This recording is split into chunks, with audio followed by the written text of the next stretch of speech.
I'm having sound issues. Good morning, everybody. I hope you're all doing well today. My name is Guy on camera, and today I'm going to be trying to fix my sound problems so we can do some raids, which should be nice and fun. That's what I'm looking forward to. That's what I want to do. So we will, of course, see and hopefully get some good results. I hope you're all having a good day today. I hope everyone's feeling well. You know, it is Saturday, December 19th. Which is kind of crazy. Like December 19th? Wow.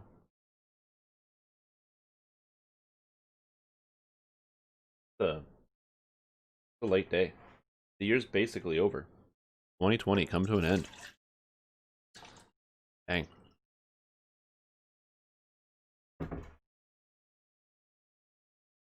Oh, now it's not playing from the computer screen. Goddamn. We'll get it eventually.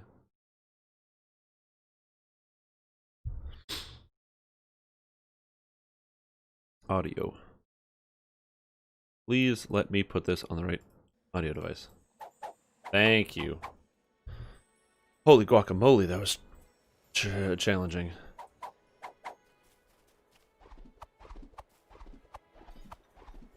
Alright, I think we're good.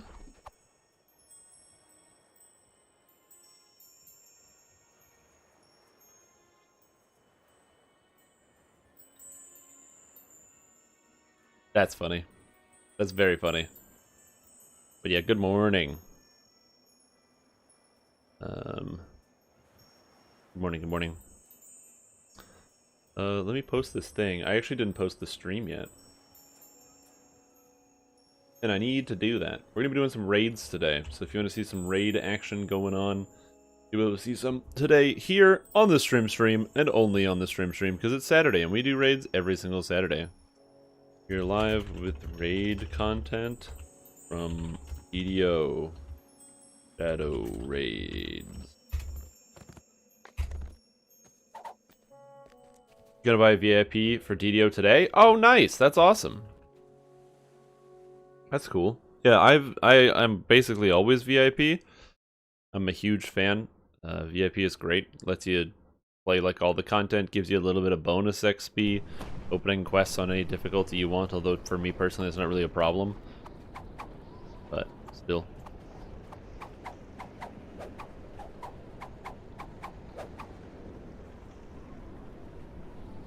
Yeah, that's exciting. VIP for DDO. Cool, man. And now we're just gonna wait and hang out. Also, I love the snow. I have to say this, there's something about this visual aesthetic that I just find so nice and relaxing. You got like the calming, you know, blue-white from the rings. Got the snow falling, and just kind of like the more cooler palette. I just like it a lot more than the regular, really bright, kind of, you know, the very bright red wood, and, you know, even the gold looks kind of greenish with this color change. It's like it. Will it let you access Ravenloft? It will not let you access Ravenloft. Ravenloft, unfortunately, is an expansion, which means you either need to buy it with cold hard cash. It's currently on sale, 50% off in the DDO market until January. So that's an option. Oh, yes, and Warhawk wanted me to add a roll command.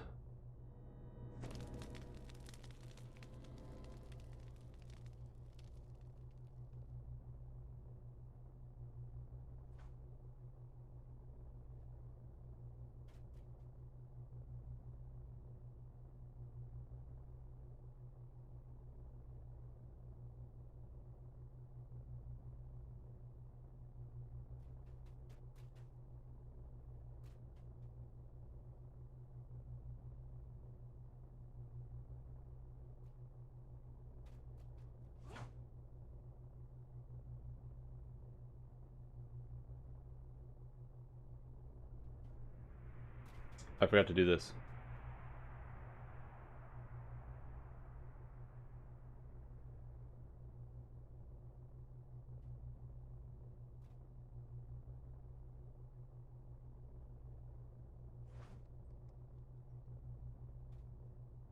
Oh, and I'm adding something to my bot. Make sure it'll work. But yeah, it's on sale, and then you can also, with DDO points, you can buy it in the store as well. Your bot.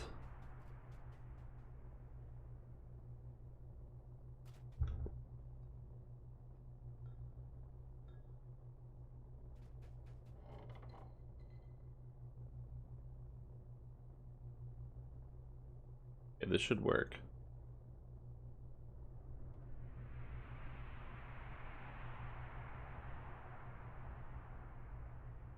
No. Hold on.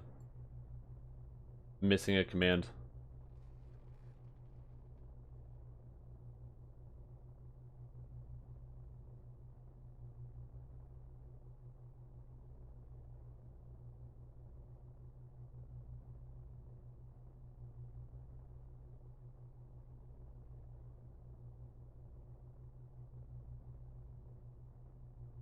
Hold on. I'm missing a command. I'm trying to add this in.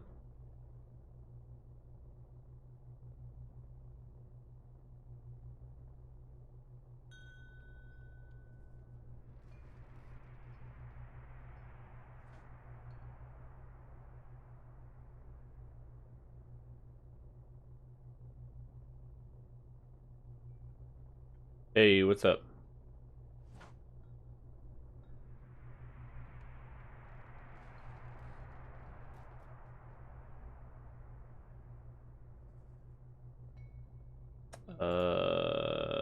Let me edit this. Edit this roll command.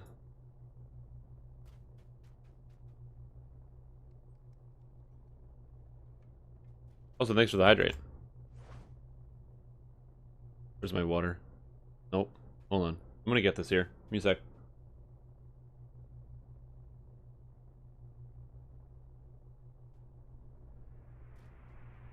Don't worry. Life always gets better. That's the cool thing about it.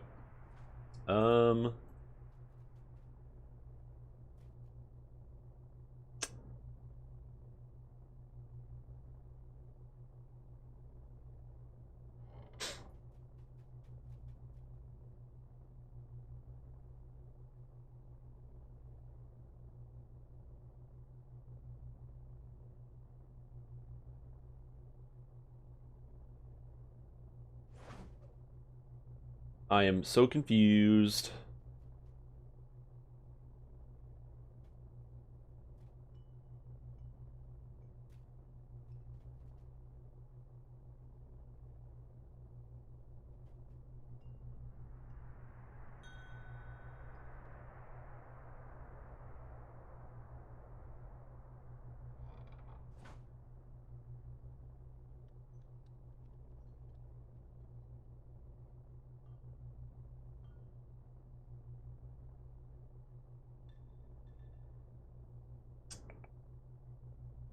Why is this not working?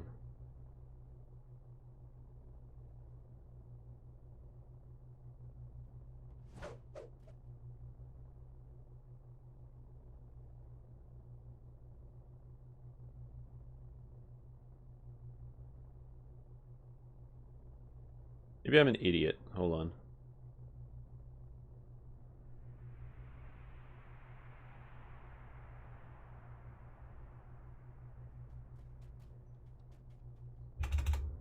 I don't know why this isn't working.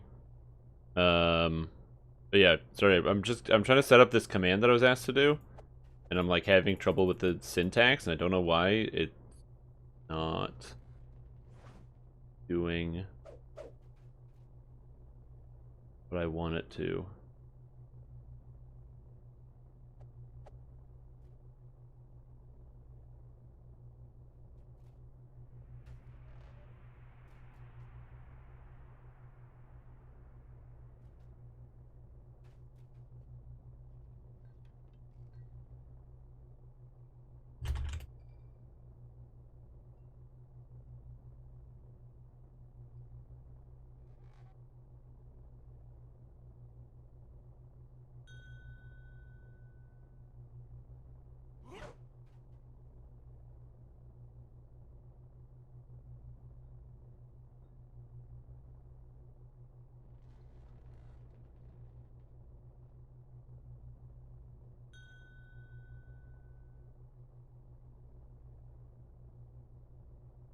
Huh. All right. Well, I'll have to sort this out later. I can't figure out why this line of code doesn't work.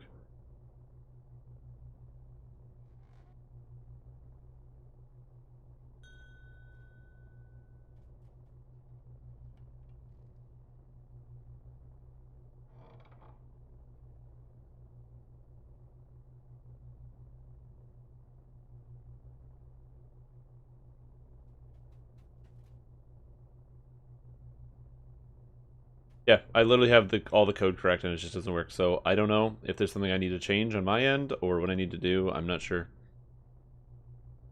Oh, this is why I should have like done coding and programming when I was younger and in school and taken the time to actually learn how to do proper things. I mean, I guess I can just learn it as an adult. That's not a problem.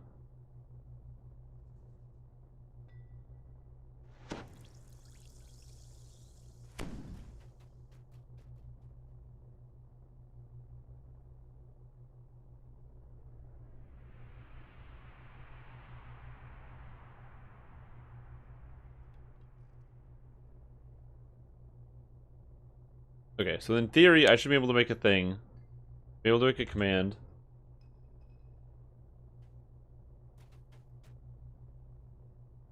That says this. The command's updated, so if I go hi, it has... What the fuck? Why won't it pull the number? I don't understand. Why would it pull it? I don't get it. I, like, don't understand. This is the syntax. This is the code. And it's just like, no, I don't want to work today. That's all good. Alright, well, I'm going to delete all these commands and call it a day. We'll get that. We'll sort it out later and fix it. I don't understand. But anyway, good morning, everybody. Hope you're all doing good. Hope you're having a fantastic morning. It's also the afternoon. And we're going to be doing some raids. I have to put myself in Discord so I can actually join for raids. So I can actually do raids. Raids. Hello. So I can do raids.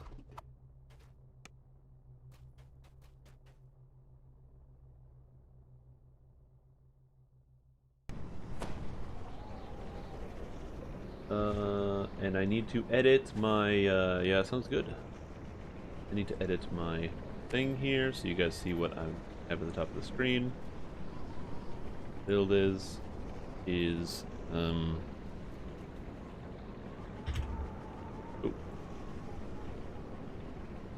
Okay, apparently we're doing, some Reapers first. Yeah, Raid Shadow Legends, exactly. Plan to fix your bot. Nah, it's okay. Figure it out later.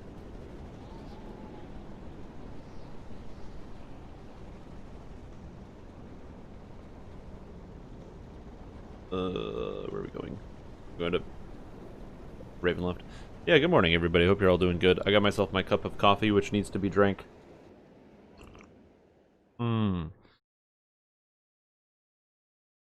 Yeah, it died. You ever use cookies? No, I never use cookies. Never. I have a cookie jar, and I never use the cookies. Not once. So it just fills up every year. It's very silly. My server, I play on Argnessen. If you're ever looking for the server information, you can always find it at the top of the screen. But yeah, I play on Argnessen. Pretty much every day, because it's the server that I play on with all of my friends, and it's a fun time. I don't play on any other servers for the most part. The only other servers I play on are Lemania when there's time to test stuff, and on that other server, Hardcore, when it's time to hardcore stuff. Me too. I could also go for some cookies. I definitely should have taken the time to like go get some stuff. Oh man. Oh, that was it was unloading the winter texture. That's funny.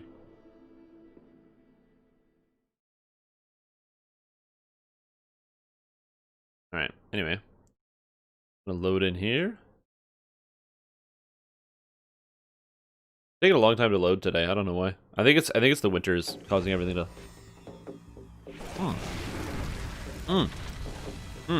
That's a good place to load into. Okay. Okay. All right. Let's just take care of some of this.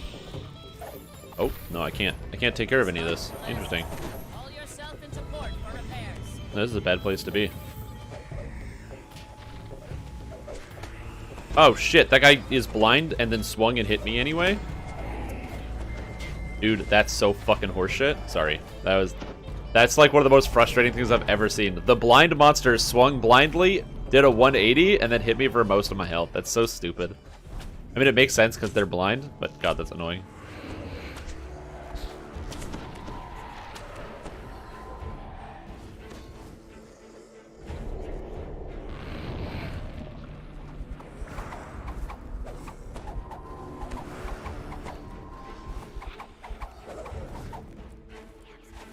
Anyway, you didn't even have a chance to get some of this stuff. Hey, Infinitely, how you doing? I really don't want to kill this Vengeance Reaper. I'm trying not to.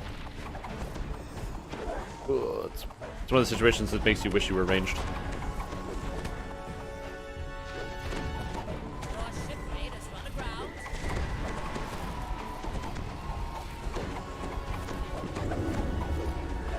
Alright, good.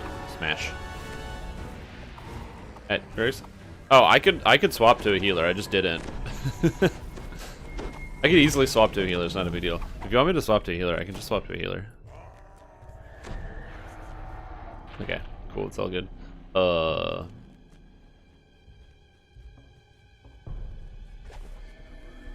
Yeah. Where are you going to now? Is car crash.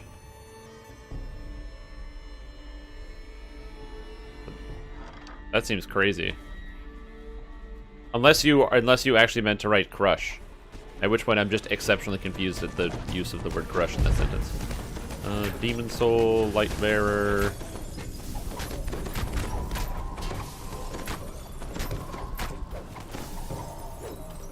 And your voice is so different. I mean, I think it depends. Like, obviously, right now my voice will sound different if you're listening to me versus video content because I'm, this is... Admittedly, I woke up at like 12 o'clock, so I did not get up as early as I probably should have or was supposed to, which then causes me to be a little bit behind schedule.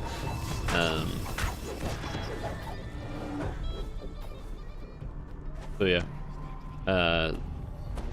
just waking up. I don't think I sound that different. I've listened to me from the past, even videos like really old videos on both my YouTube channel and a friend of mine's YouTube channel, and I sound pretty much the same. Actually, eerily so.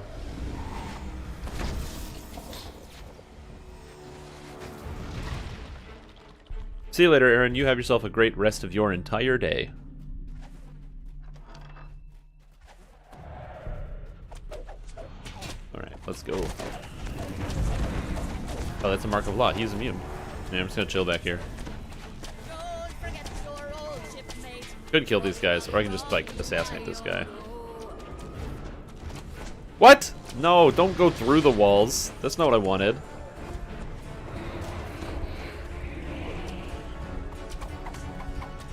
Oh, I don't have True Seeing. I gotta get True Seeing scrolls for myself.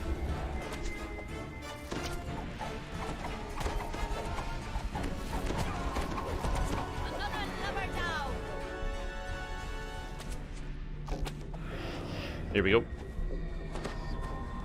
Hold on, I gotta make an adjustment to my sound. I can't focus right now. I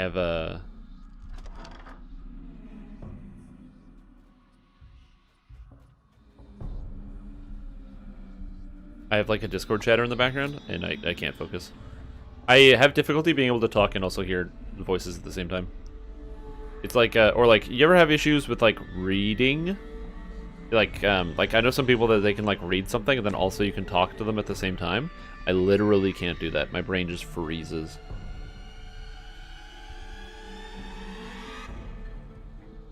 Your mic or recording setup? No. I just woke up. When I wake up, my voice is deeper than later in the day. Later in the day, I'll be like, "Hi, good morning. My name is StrimTom." But right now, I'm like, no, my voice is down here, and it will stay down here in this underground cavern. Also, yes, I smoke 3 packs a day. That's what they call me. They call me the smoking guy. I'm just literally always smoking, all the time. Oh, that's bad. That's bad. Don't turn around. Good.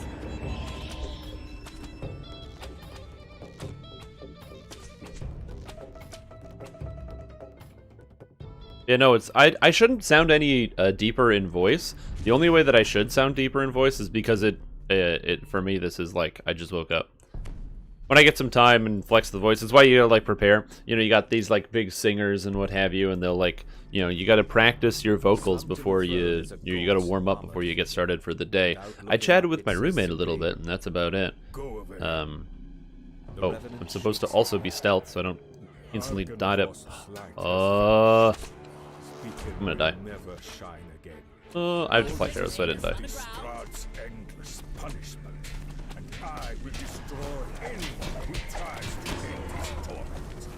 There we go.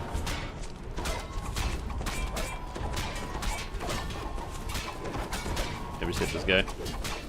The old Vladimir Hornguard smackdown.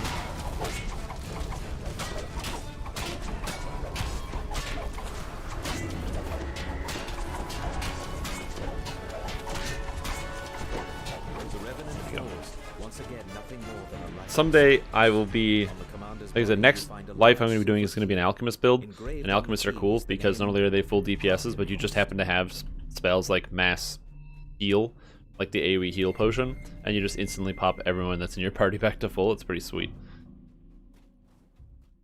The only problem that Alchemists have is aggro, because they do so much burst damage. You get so much burst aggro as well. And to fix that problem, you can use filigrees and subtle spell casting effects and all sorts of stuff, which is going to be something I will be doing because I don't want to instantly die against stuff. Still something to think about. That guy's got Death Ward. Carved in the marble above the outer gate is the name Argynvost. You use the silver key you found on the commander. Does this guy have Death Ward, Solus, and Stoneguard? No, they don't. Place Argynvost's skull inside the mausoleum, and a brilliant light fills the Hehe, 0 damage, but they still die. Oh yeah. Hey, Ludicrous, how you doing? beacon atop the mansion. What's happening?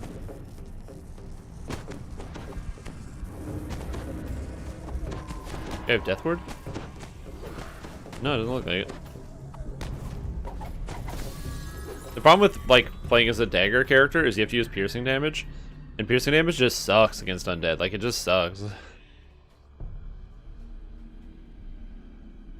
You don't want to use piercing damage against undead, if possible.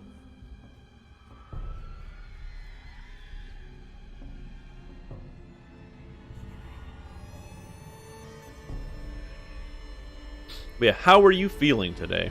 How is everybody doing? It's Saturday. It's a beautiful day. Is it?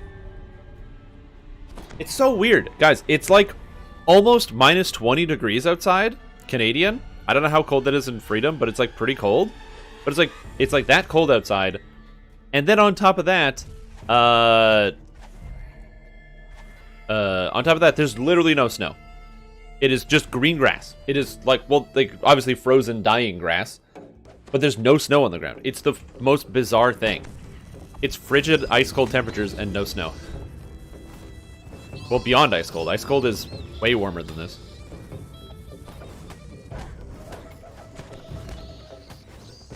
The sound of flapping wings comes from just beyond the closed door. There we go. I just want to stand in front of this. What, Reaper difficulty or playing Reaper 10?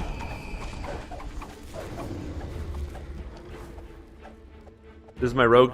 I do enjoy playing Assassin Rogue. It's pretty fun. It's good to assassinate monsters and do other stuff. Fly out from behind it, swooping down on their prey. I don't want to stand here. I'm going to die to Horde Wilting. It just occurred to me. I was like, this is a bad place to be. Infernal Pact. I hate those. Fortification Bypass? Yeah, that's a cool monster. Yeah. The score sometimes proc twice found to cast while backing up proxy twice most of the time. Yeah, it's pretty sweet.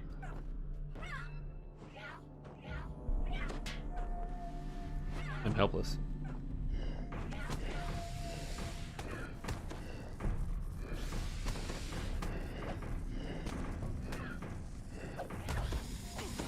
Okay, I just gotta stay away from the tank because he's getting Horde Wilting constantly. But I can kill this though. Ooh. No, I can't because there's lag. There we go. Yeah, it died. And from somewhere a voice whispers, I release the order from its vows. That sounds like a big breakfast. I had a Never felt in Barovia before. I had an egg and some rye bread. Pretty good. Oh, I can get one though.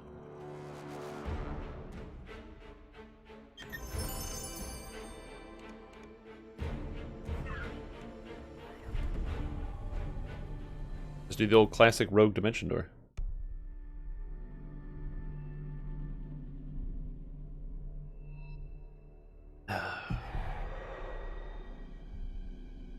Yeah, that makes sense. I don't work out at all. I could spend more time going outside and getting physical exercise, which is something I want to try to incorporate more into my life, which I've been telling myself I need to incorporate more into my life. But I currently don't have like any ability or space to set up like a gym or something. And there is also a there's like a local gym that's nearby that's like 24 hours, which would be convenient because I'm awake at all different hours of day and night. But also like gym memberships are expensive, and I don't want to spend that kind of money.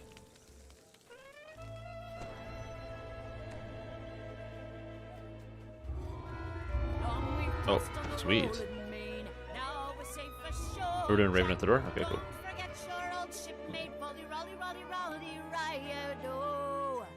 Yeah, I had a small breakfast this morning. Just a small one. By a kettlebell. Yeah, I have a weight. I just don't usually use it. No. I don't do a crazy amount of physical exercise. Right now I need to work on the vitamin D.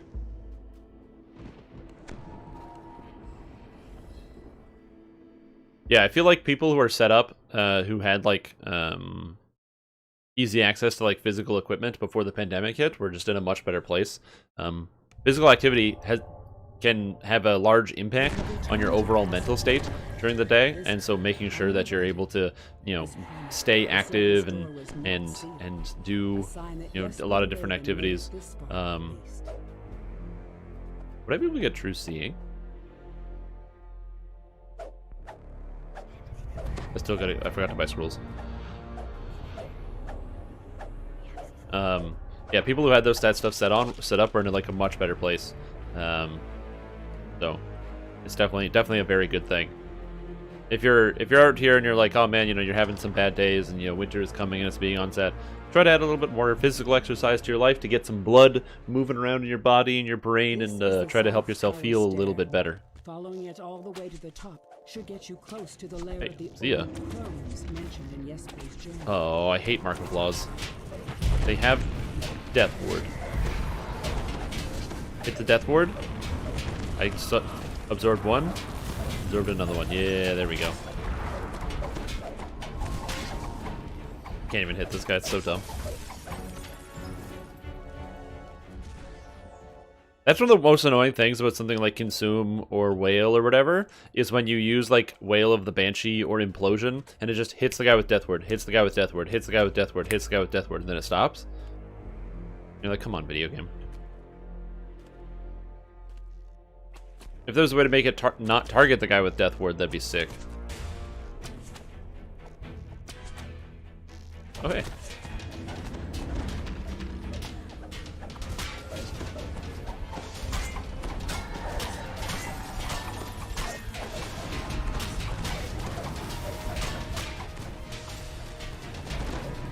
Cool. We're good. Moving past a lot of this stuff. Oh, he's slow. Well, and dead.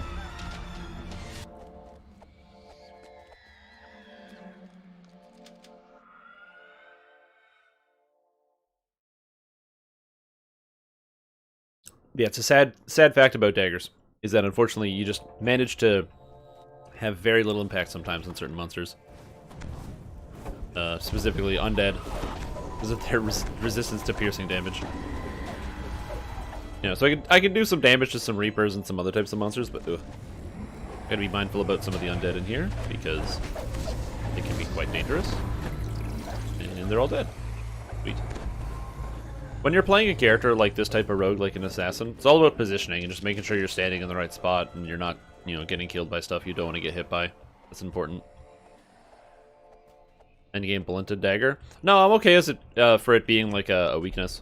I'm perfectly fine with weapons having weaknesses. It doesn't matter if they make an endgame blunted dagger, because you still have the same problem. Either that dagger has good enough damage to be the best dagger ever, or nobody ever uses it because you'd have to build up 2 entire filigree sets for it. And I don't want to do that, and a lot of people don't want to do that. Do I want to get 2 gems to 500 or 150,000 XP? No, probably not. Woo!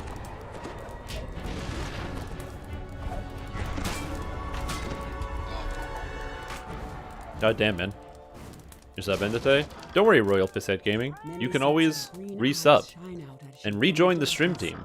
They regard you with a haughty eyes, but That's a... Oh, double light bearers? Oh, dude, that sucks. Light bearers are so annoying because they can't be assassinated.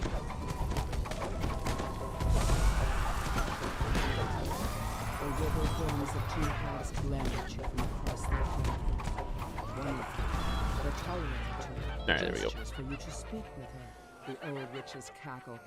How do I not die to this spells that these monsters cast? I don't know. This is always... Figuring out how not to die is always a fun problem.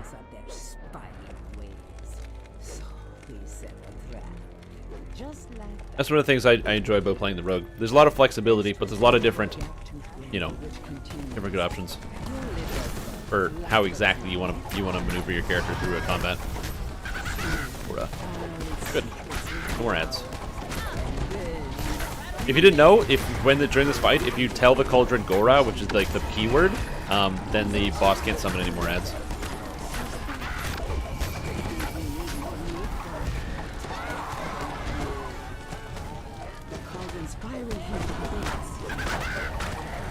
Anyway, I'm going to stand back here for a couple different reasons. Reason number one is I don't want to get caught up in some of the horde wilting that will be affecting our main tank, so I'm standing over here specifically so I don't have to stand inside of that at all. And it's because I have my ability active Dark Imbuements, which has 10 more seconds, so I can attack at range, even though I'm a melee, which is pretty sweet. And it just kind of keeps slapping the boss, doing some damage from behind. It's important to make sure you keep up Assassin's Trick on this type of character, because Assassin's Trick reduces the fortification of monsters, and a lot of monsters have higher fortification, especially when you get into Sharn and stuff, and it helps out everybody, not just yourself.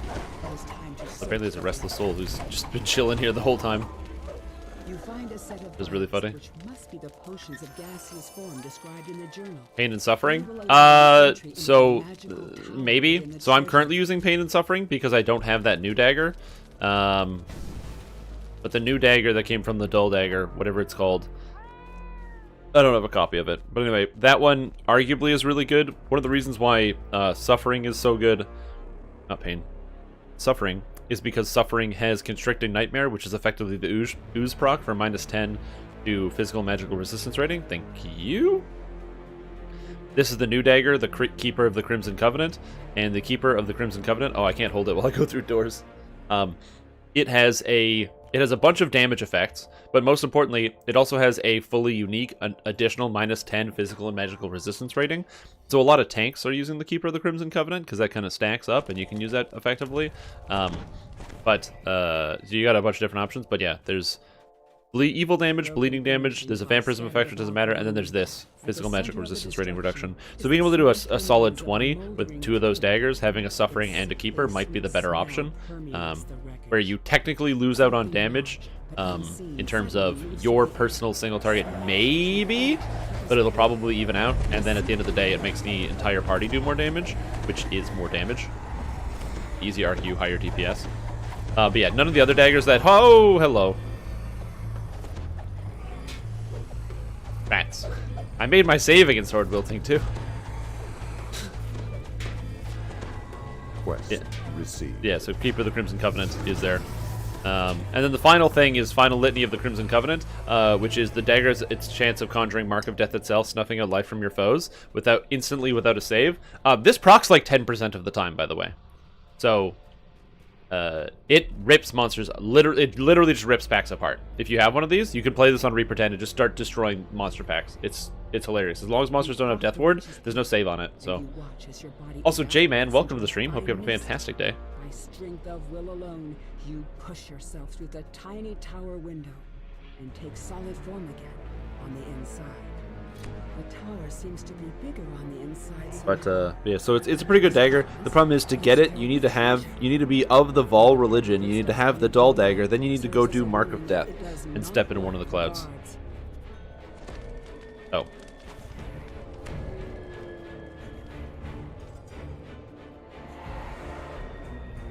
It's time to go now. Pull away your anchor. Do I need a shrine? This is a great question. Probably not. So yeah, it's it's a difficult item to acquire because like my build, I literally can't get it until I reincarnate because I need to be a I need to have the Vol religion spec'd onto my character. Wait, did I get hit by that guy? What? Dude, I explicitly went through the cloud so I didn't get hit. No, that's not fair. Bad man. He's bad golem. Ugh.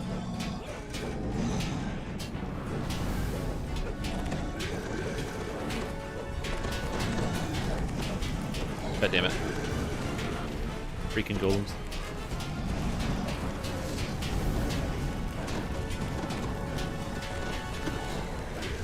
It's fine. As it turns out, everything is dying anyway. Just do enough damage. I mean, the game does look cool being dead. Oh, sweet.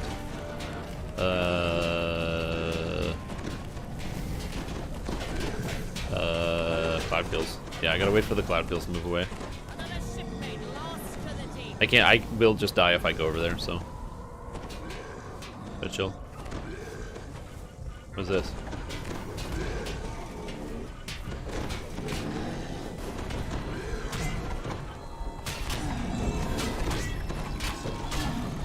Here we go. This is also one of the reasons why I love Adamantine / Pierce, or like Metaline Pierce Adamantine as a feat. I hate when there's just so many golems that are Adamantine, and I hate having to deal with like not being able to get some stuff. Hey, Warhawk, how you doing? Perhaps your allies back in town can make sense. What is this? What is this link? Uh-huh. Uh-huh.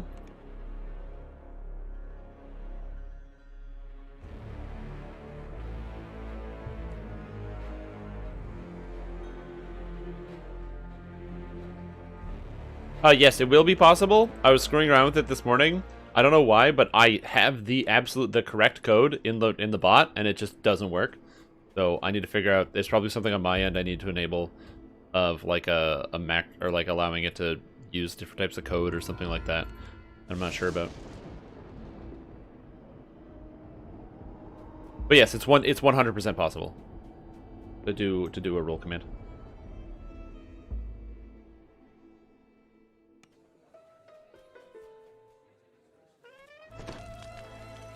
Did I make it? I attempted to make it and failed, and I will try again later.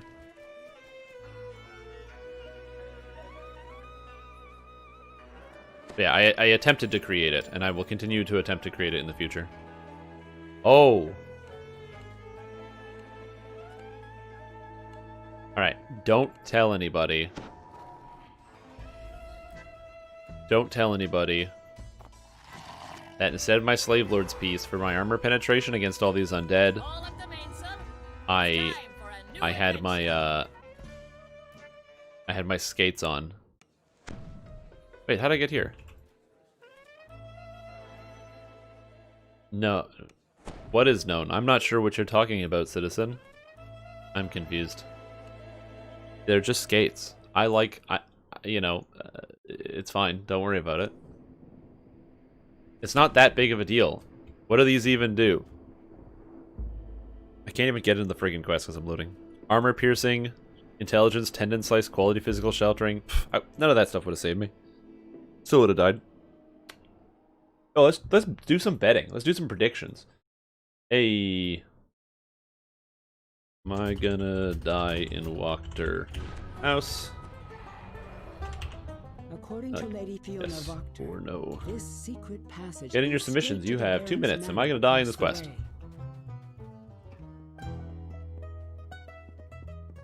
Place your bets. Place your bets.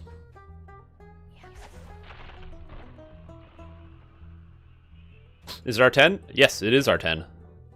You can stab people with skates. They have sharp blades. That's true. Hey, Miss Rita. Yeah, it's a great weekend so far. I mean, I woke up at noon because I was irresponsible and I stayed up really late. But that's fine. That's fine. It's all good. Yeah, we're currently playing on Reaper 10. So doing all these quests and stuff. Oh, hey, bad guys. Guess what? Got him.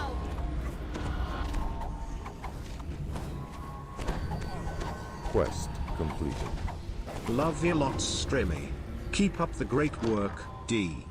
Aw, Thanks, Skull. I appreciate the support. I hope you're doing well today. And welcome back for 19 months. That's not 1 or 9. That's combining those two numbers to make a larger number that's greater than both those numbers added together, 19. Amazing. Amazing work. Thank you so much for the support. I really appreciate that. I hope you're having a fantastic day.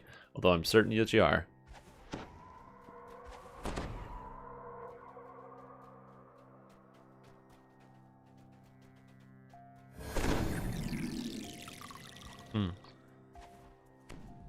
Yeah, it's a good day today.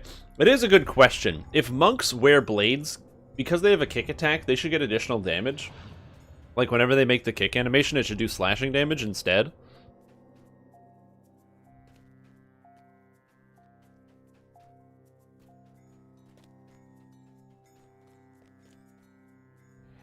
Possibly.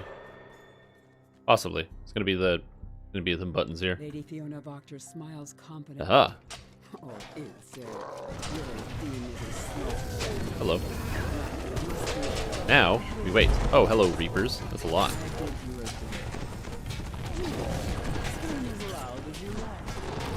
Ha ha ha ha ha. Be consumed.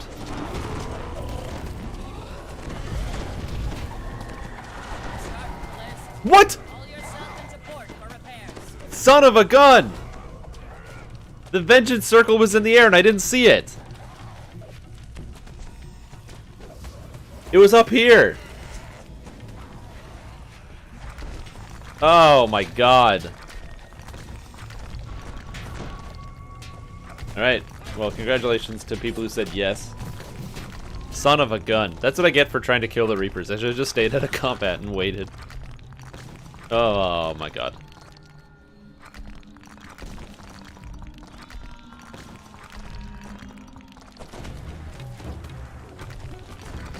If only I had 1,000 more health, then I would have been fine.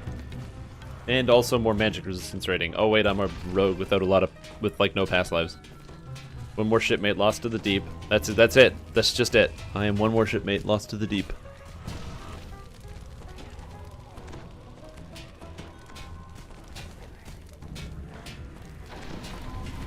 Here we go. Now I've been raised.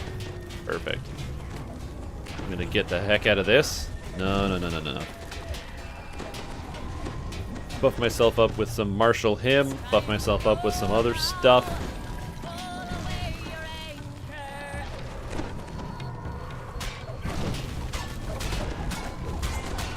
Nope.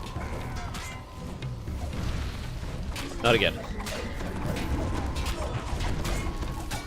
Did I run that quest in 15 yesterday? Did I run that quest in what's 15? What is 15? What do you mean? Did I run that quest in 15 yesterday? Oh, what, in the 15 minutes? No, I did not. I failed. I was, it was 15:40 something. I was a few minutes short.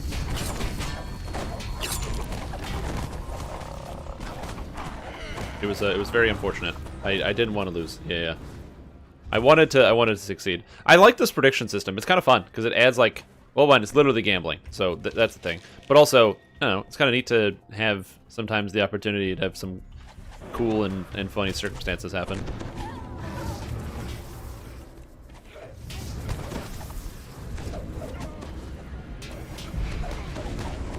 Plus also, you know, people get to place their faith. Because, you know what? I can play this game for hours on Reaper 10 without dying. I don't usually, because I'm an aggressive player and I like being aggressive. But I physically could if I really tried hard enough.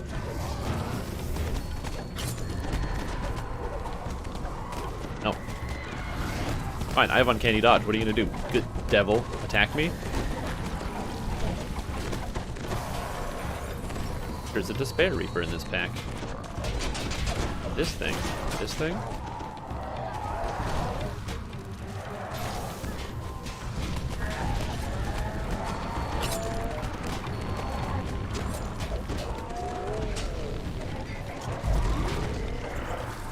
Here we go. One of the benefits of being the Assassin Rogue, though, is I still get, like, top kills, like, by a crazy amount. Which is one of the reasons that I want to play it. Trying to 30? Absolutely. Oh, man. Just throw on Divine Crusader and just start hitting monsters as you run through quests. It makes it way better. That's one of the best parts about playing Paladin and Epics, is you just throw on Divine Crusader and just start smashing everything, and you never run out of health, you never run out of spell points. And then once you get up to level 30, then you put on like a real endgame Destiny, but for the purposes of leveling, man, Divine Crusader is like the best leveling Destiny. It's so easy. Infinity mana, tons of healing. Although I guess as a Warforged, you just kind of, or Blade Forge, you just prepare yourself. But again, you get lots of spell points, so you don't have to worry about that either. A lot of Reapers over there. That's what I like to call a later problem. Oh yeah. Oh, I mean, you can also choose to do that as well, yes. Quest complete. Oh, nice! Anonymous user gifted a sub to the community, so welcome to the stream team, Arumaris Sadhu, and I hope you're doing well today. And whoever that is, that anonymous person, thank you. I appreciate that. That's very kind of you. So welcome to the stream team. I hope you're doing good. It is not very often that someone anonymously gifts a sub. I don't know why that it doesn't happen very often. Because usually people, if they decide to do it, they do it themselves. But I definitely appreciate the support, and I hope wherever you are out there, you know that you have my love and gratitude. Goodbye, Doom Reaper. So a question that comes up a lot, and I wanted to talk to some of you guys about it, is can you play in high Reaper mode and Reaper 10s and stuff without having a lot of Reaper points, without having a lot of past lives? The answer to this question is yes. But what you need to do is you need to have a good build, and you need to know how to play that build. And you need to have the items, and you need to know how to properly use the items. So, like, for example, this character build, you can play this right now. It literally exists. I have a written guide already. It's my trash remover build. If you want to play it, you can find it on the forums. So it's not a difficult thing to come by in terms of, like, you know, getting the knowledge to be able to do it. So you can literally play this style of content, assuming you have, like, somebody else to stand in front of you. But what matters is, especially for some of the higher tier content, you're going to make sure you want to have a good balanced group with you and your friends. You know, you have somebody who is tanking the monsters, you have somebody who is, or you have people who are insta-killing, people who are crowd controlling, and all sorts of different stuff. And on top of that, so you have like a balanced group of different people, possibly a healer and what have you. But then also, as I said, you don't want to skimp out on yourself. Go get the items. Go be appropriate. You know, this character can never solo an R10. Hell, this character can barely solo Epic Elite because I have no healing. But when I have other people standing in front of me, I can make magic happen and just start making monsters disappear. Just like, boom, forget about it. And so that's why I think that what happens is a lot of people, they tunnel on, like, getting worried about, you know, oh, my character's not going to be strong enough to do something. My character won't be able to do whatever. And maybe, but in a lot of cases, it's usually, you know, have you put the time in yet to really build your character up to the state where you feel comfortable doing it. I don't even mean getting past lives. You can straight up do it as a first life character. And pretty much most, especially for quests, as long as your character hits like certain thresholds, why am I attacking the skeleton? But for even for like most quest content, first life characters are great for quest content.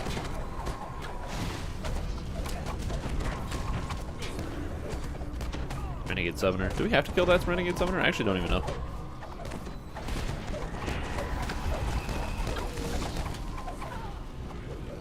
Just can solo them. Yeah, the problem with a lot of the melee builds for farming is it's difficult. Sometimes it's even easier to take like a sorcerer, an alchemist, or a warlock, get to level 30, farm out all the gear that you need, especially if you want to play solo, and then swap into something else. Build I'm going to solo R10s with. Yeah, the Sunblast build, that's funny.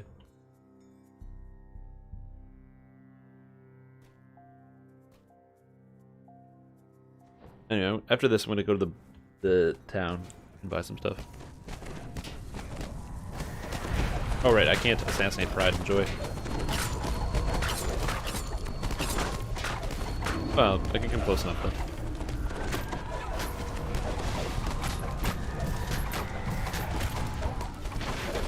The Bard soloing R10. Ooh, nice. One of the most important things, especially when it comes to put on your voice. I don't think I made it.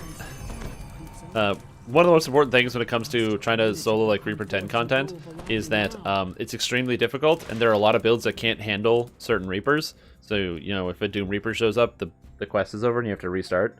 So, if you have a character build that can solo R10 Doom Reapers, that's sick. Because Doom Reapers are mean. They come out of nowhere, they get you. They're not very nice.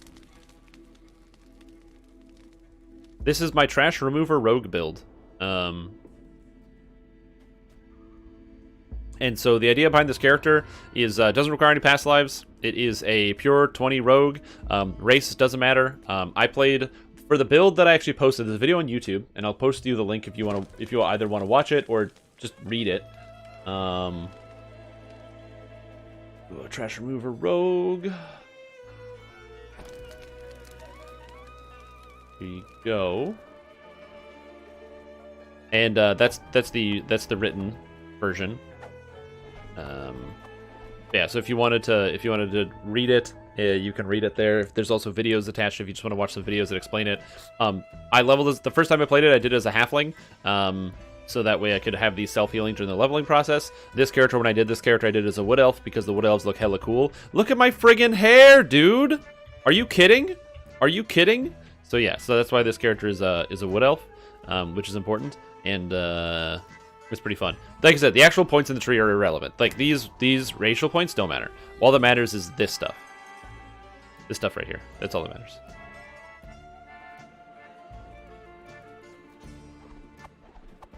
Oh, which raid?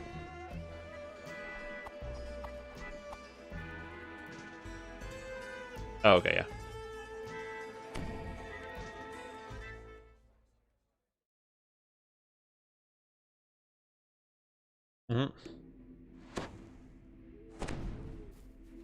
But yeah, that character build is specifically designed to be. It's not really free to play friendly because all of these items come from current content. Also, getting the raid gear for this character, one of the items that's like kind of essential and exceedingly good for this build is the Silver Dragon Scale Helmet for Insightful 10 Dexterity, and the only way to get it is from Too Hot to Handle. It's the only Too Hot to Handle item on this character, but it is a Too Hot to Handle item, and that can be quite tedious. This character also has 5 pieces of raid gear: the Silver Dragon Helmet from Too Hot to Handle, the Family's Blessing from Project Nemesis, the Heart of Sulamades from the new Legendary Vision of Destruction, and then Pain and Suffering from Baba La Saga and Strahd, respectively. 23 Doom Reapers? Oh, that's so funny. Next life, when I do my Alchemist life, I kind of want to do every quest on Reaper 4 or higher. What is this? Hell yeah, man. That must have been worth it.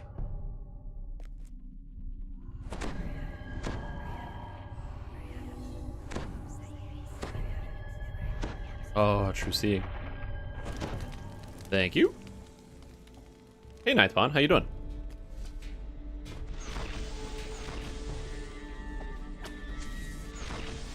One of the problems with this character is I don't currently have the winter set, and it would be very difficult to fit in with what I want to do. Because I can get the winter set, I just have to give up on getting assassinate DCs and change up a bunch of my build. So I can't really fit that in right now for the extra stats.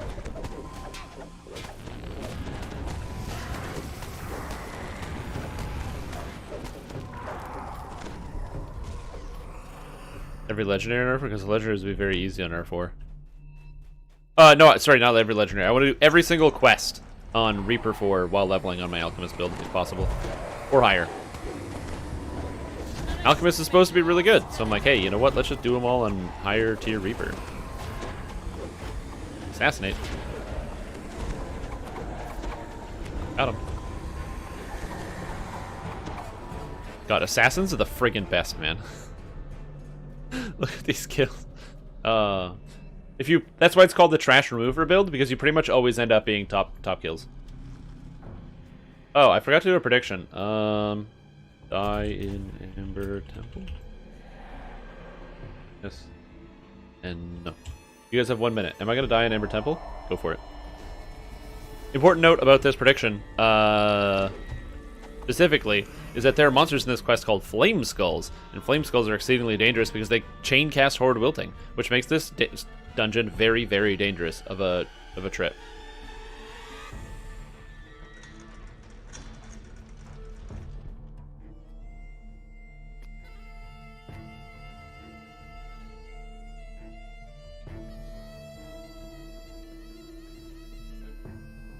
I'm going to attempt... I can assassinate most of the Flame Skulls. I just need someone else to go first, so I can do that.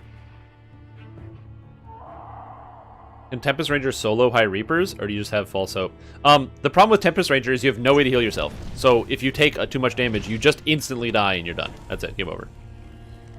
No, don't do that. Go the other way. Oh, sweet. Knockdown. Come on, roll a 20. Roll a 20 stream time. Whatever he dies. Oh, the wrong time at the Horde Wilting. Fuck. I didn't think the Horde Wilting. I should have counted. I don't know why I did. I don't know why I did that. I don't know why I did that. I should have counted it. I don't know why I didn't count it. God damn it. I should have waited and counted the Horde Wiltings. Because I didn't see the Horde Wilting cast, and I should have waited for it because they have internal spell cooldowns. No one has a way to heal themselves in High Reapers.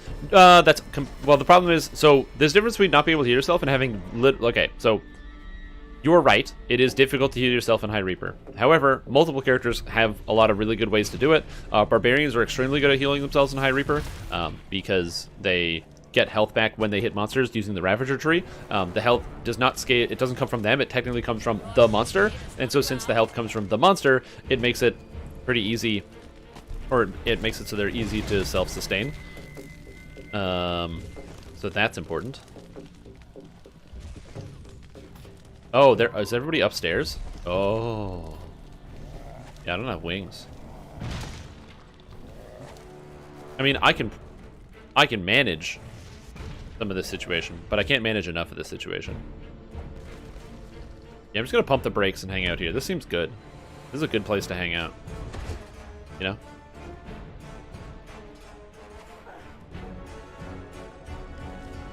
know? So yeah, Ravager can heal themselves. Also, Barbarians can get tons of temporary hit points. If you're playing any type of favorite soul, you're able to heal yourself pretty easily. Bards can heal themselves pretty easily. Like my Warforged Eldritch Knight Sorcerer, no problem. I can heal myself back up to full in like 2 casts. Well, but again, like the difficulty, you're trying to do something that the game is not wanting you to do. The goal of Reaper mode is you're not supposed to heal yourself. That's why in Reaper mode you have a self-healing penalty. You're supposed to play with other players and to work together. So if you want to solo as a ranger, that's a bad idea, and you are very highly likely to fail. If you try to solo in High Reaper. Just in general, you are like most people that solo High Reaper quests probably fail at least half of the quests that they try to solo, and then just get kicked back out and have to try again, and or use like cakes or whatever to try to get through the quest, because the game is not designed to do that. You're supposed to play with other people. It's supposed to be a team effort, like a group effort. So just keep that in mind. You found the symbol of Ravenkind. Oh, the quest is over. Well, that was easy. Struggle against Strahd.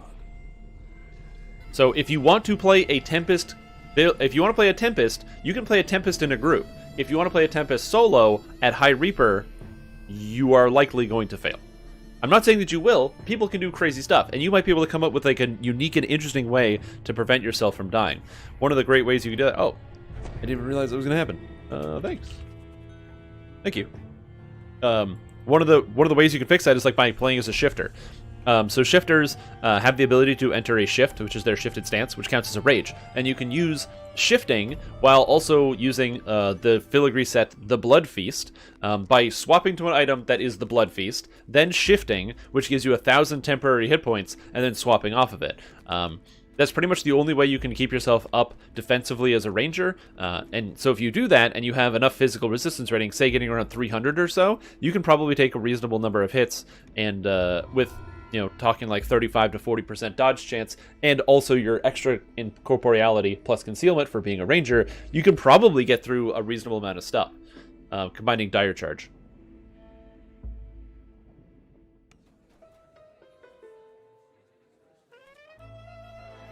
Yeah, it depends on your server though. Like, I feel like on Argonescent, there's almost always some group of people that are doing high reap promote at any time of day or night.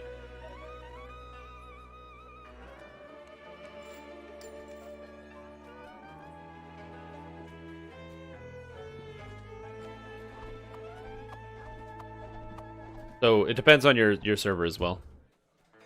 Oh, do you need to do anything to unlock the Underdark Drow quest aside from purchasing the expansion? To unlock the quests, you have to do the Evening Star chain. So you have to do the quest in order. So you have to start with the Battle for Evening Star chain, and then it unlocks the Underdark, which then unlocks Shindralin, which then unlocks the Demon Web.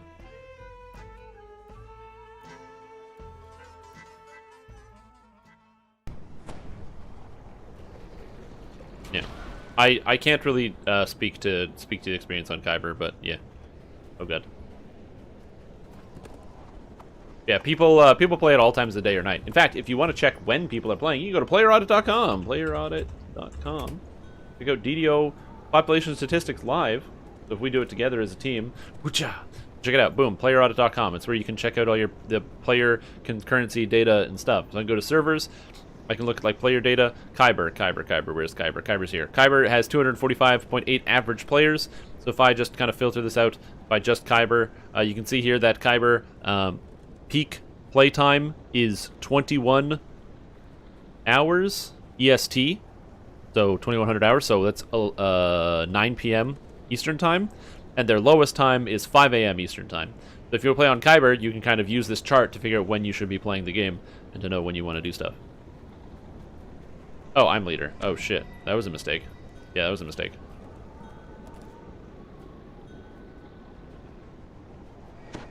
Yeah, so you can use this population data to kind of determine when you want to play, because some servers have different curves, obviously, right? So kind of interesting. They're all kind of similar because this is a reasonably North America-centric game. Also, poor Wayfinder. Poor Wayfinder.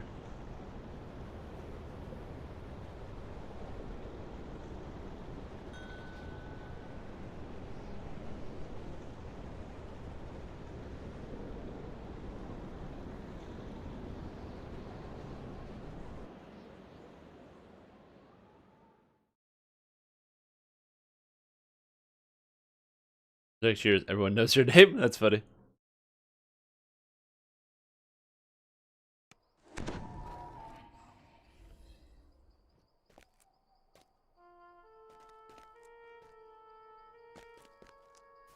Wait, why am I party leader again?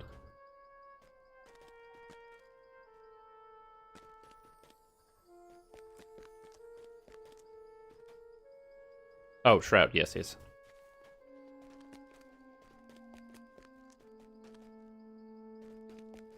Yep, I can go. What kind of gear should you be looking for on a Tempest? I mean, you can pretty much use any type of basic rogue gear. It's a complicated story with Tempest Ranger, because trying to figure out exactly what the best weapons are right now. Longsword and Khopesh are kind of like your two, the two that kind of come to mind as being some of the best. A lot of people like to use Vistani Knife Fighter as like their secondary, as opposed to like good weapons, which seems really weird to me. I don't recommend Vistani Tempest. Use a Khopesh or a Longsword.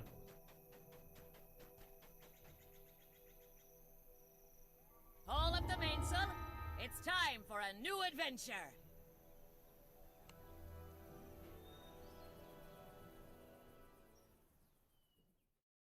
Heroic casual.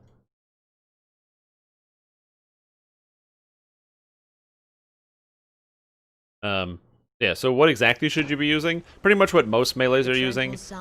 Picking up the part of the family set from Sharn is really potent because it gives you a lot of good stats. Then pretty much every melee is using the winter set from Feywild. The sounds of combat become much more distinctive. It's time to go now. Pull away your anchor.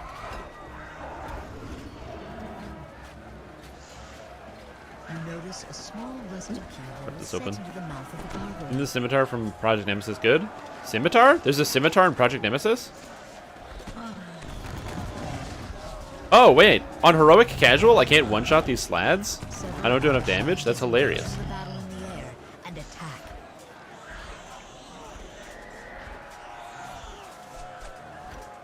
Who would have thought that?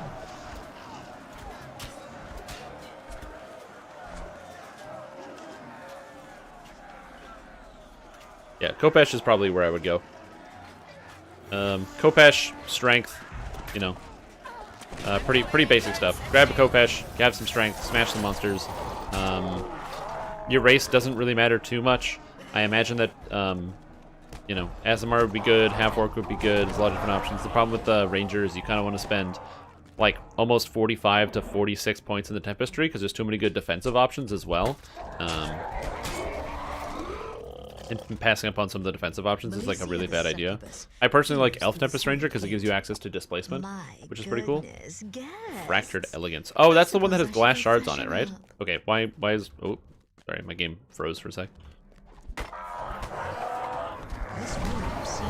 Yeah, the problem with it is it's a scimitar, so the weapon itself does like less damage than a Kopesh. So you could definitely use, if you wanted, something like the Fractured Elegance plus the Frostblade, or just having one of those. I just don't know how good Glass Shards is. With both levers pulled, the main hall's portcullis slides up, opening the way to the path beyond. Although, by the way, if you do want to solo Hide Reaper, you do definitely want to get a reflection of the Frostblade if you want to try to solo Hide Reaper mode. Because it is a scimitar that causes freezing when you hit monsters, which is really good. The stench of burning coal assaults your senses. Gotta hit these monsters. Here we go. AoE. That's one of the things where you sometimes make concessions with certain types of builds, right? Where you say to yourself, okay, I'm going to change this item that will do slightly less damage, or I'll do this thing that will do slightly less raw DPS, but then I'll be much more survivable and tanky. Easy examples like on Ravager, or like on Barbarian, playing Ravager instead of Frenzy Berserker. Frenzy Berserker does more damage. Ravager does more staying alive, which is an essential aspect of like beating the game.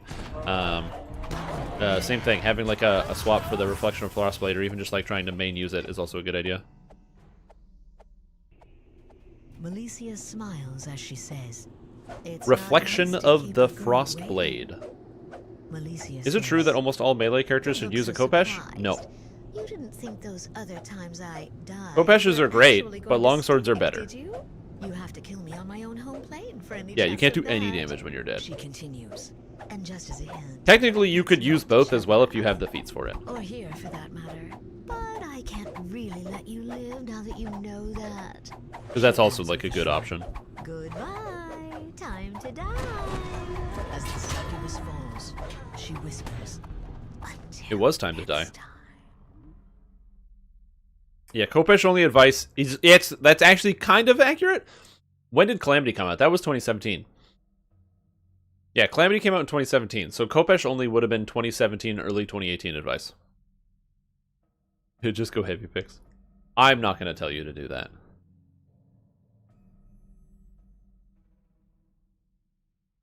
If you're going to be dual wielding, maybe. Nah, what you gotta do is you gotta do the dual wield Razor Claw Shifter Fist Barian.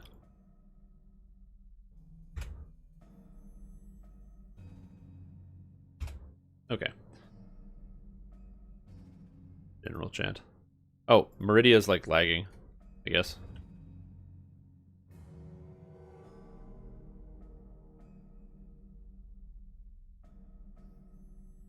Longswords are better. So there's a new feat called Knight's Training, which makes longswords and Kopeshes the same thing. So that's one of the reasons why Kopeshes and longswords are kind of interchangeable. So you either take Knight's Training, and it makes your Kopeshes and your longswords the same, or you take Kopesh Proficiency. So either way, you have to spend a feat, and then you get a weapon that's a D8 times 3, 19 to 20. So they're basically interchangeable. One of the reasons why longsword is better is because the best one-handed weapon in the game is Soul Razor, which is a sword. It's a one-handed sword.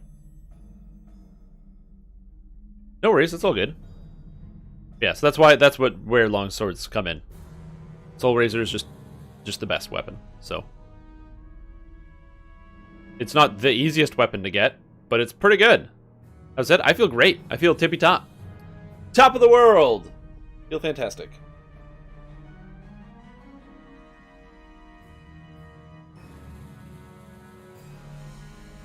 How am I stuck here? Were you guys able to get out to Meridia, or is it just me stuck here?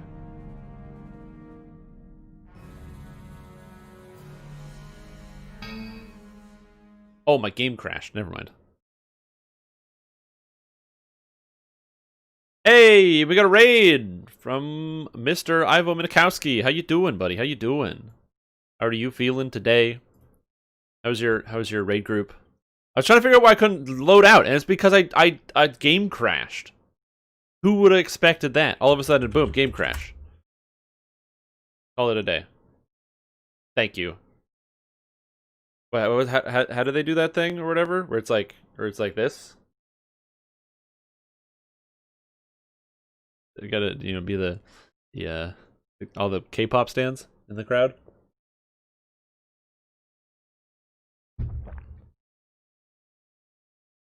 But yeah.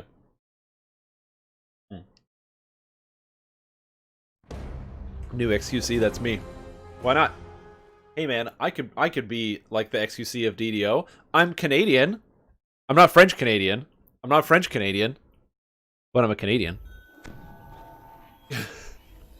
I can make it work. Alright. And now that my game uncrashed, we're back. Am I? Yes, the answer to that question is yes. Oh no, air Dracos must be stopped.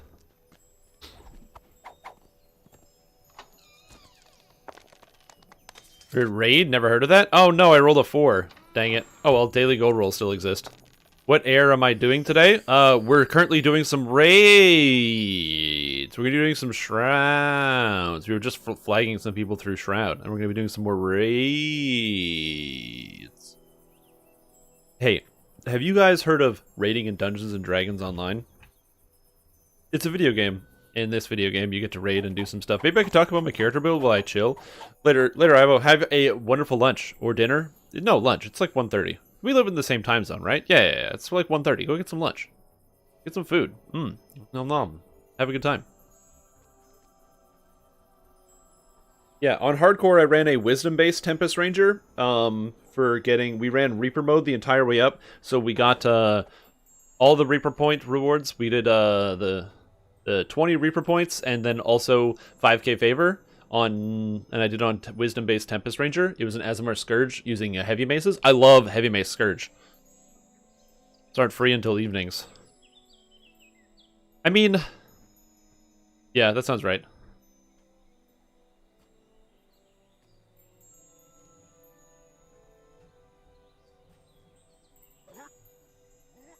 There's just dungeons with difficulty options. Yep, we got raids. There's tons of raids in this game, man. So many raids. How many raids are in this game? Does it tell you raid? Oh yeah, it does. Raid. Well, this is so here's some raids. Temple of the Deathworm, Mark of Death, Fire and Thunder Peaks, Defy the Just, Too Hot to Handle, Riding the Storm Out, Project Nemesis, Old Baba's Hut, Legendary Vision of Destruction, Legendary Tempest Spine, Legendary Shroud, Legendary Master Artificer, Legendary Lord of Blades, Legendary Hound of Zoriat, Killing Time, The Curse of Strahd. A lot of raids. Do you need oversized 2-weapon fighting for Kopesh? It gives you extra stats, so it gives you more hit chance, and hit chance is hit chance. So it's not all bad, but it's not like need is not the correct term.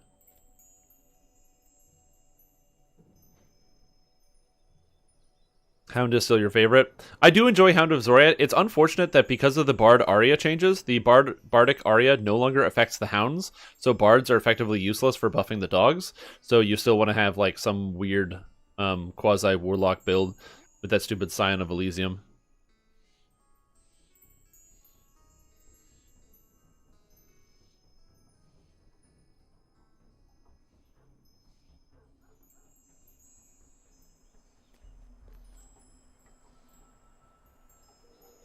Yeah, there's a lot of raids in this game. There's even more if you just keep scrolling down, like the Fall of Truth, Caught in the Web, the regular Lord of Blades, Tower of Despair, the regular Master Artificer, Old Vision of Destruction, Old Hound of Zoriat, the Ascension Chamber, regular Shroud. Keep scrolling down.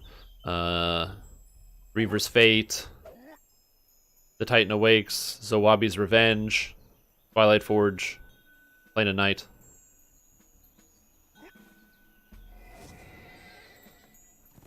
Yeah, so there's a good amount of raids.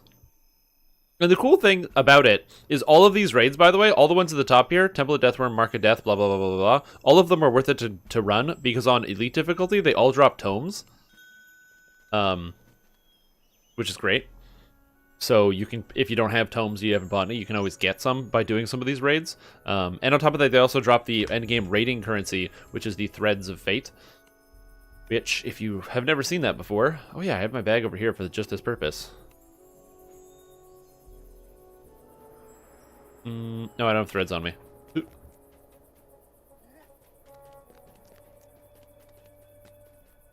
There's it. You're trying to get the Abishai set on your Pale Master?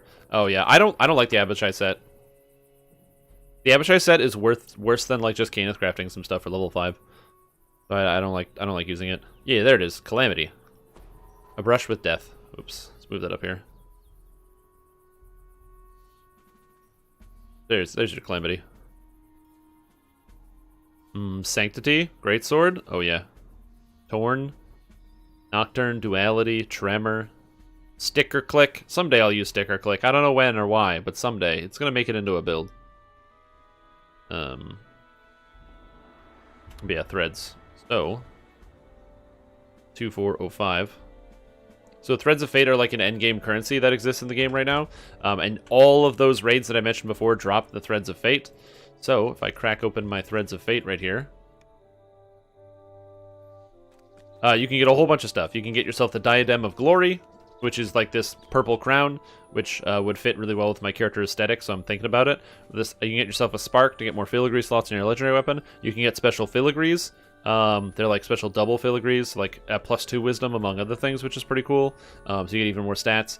And then you can apply Mythic to some of the crafted weapons, like the Reflection of Wave, or the Soul Razor, or the Reflection of the Frostblade. Which is cool. So long trying to get the longsword from there, but you can't. Yeah, a lot of people are really obsessed with that longsword. It's like not a good weapon. I've always wondered why people want to get that sword so much. Does it look cool? Hold on, how does it look? Defiler of the Jest.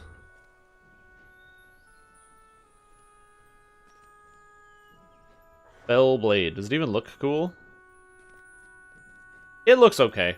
I'm not a big fan of the visuals of Fell Blade. It's an alright looking weapon.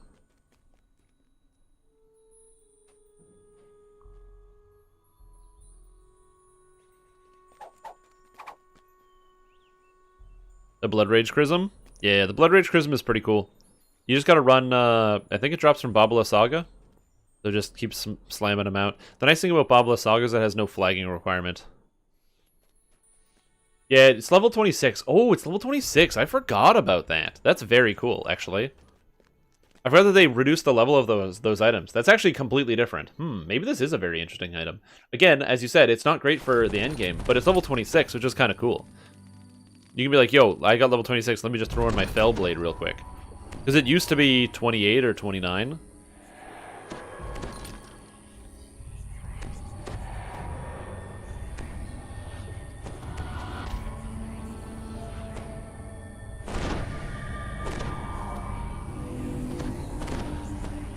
Well, remember, it's Babala Saga is a raid that's comparatively easy, right? So it's not terribly difficult because a lot of the mechanics are fairly straightforward, but it's important to note that if you don't know any of the mechanics, you still will run into some trouble. So I'd recommend that if you want to do a raid like that, you're bringing along either somebody who has experience, or maybe you watch a YouTube video on it or something if somebody explains it, because I know that Voodoo Spice, Ginger Spice, he's got all the videos out there that explain all the different raids, so you can get a good idea.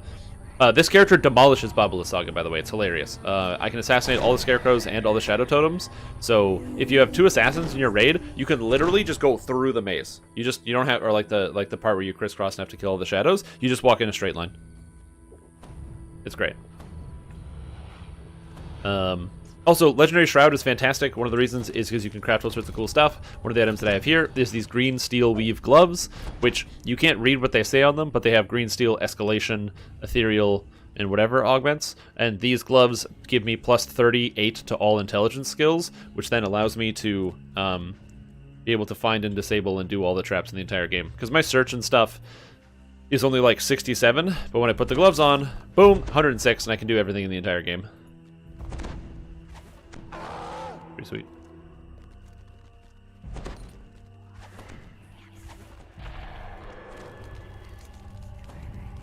The image of Eritrekos vanishes, and a portal And leading then to just Shroud hang out. And appears. don't instantly die. You warily don't scan instantly the die, area Stream for Tom. infernal scouts. You know Yeah, the only thing I don't like is the more devils can appear. oh yeah, and I can't assassinate the war chiefs, unfortunately. They're too strong. What difficulty is this on? Oh, just R1? Sick. Ooh. No, I want to assassinate the war chiefs. Oh, shh! Never mind. Apparently I can assassinate the war chiefs. How is that possible? Their fortitude is literally like 150. They must have rolled 2 1s in a row. Sweet. Now they know how I feel.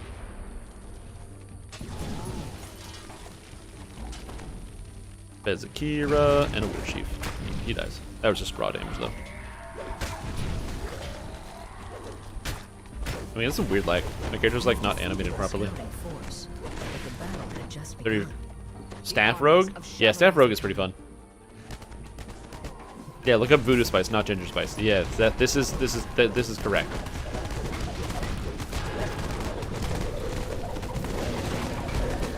I don't know why I can't hit this stuff. Oh, I'm immune to curse! Oh, I don't have to get the curse! This is my first time doing Shroud with this character since I got the Heart of Sulamates, which is a trinket that makes you immune to curses. Oh, the convenience level is amazing.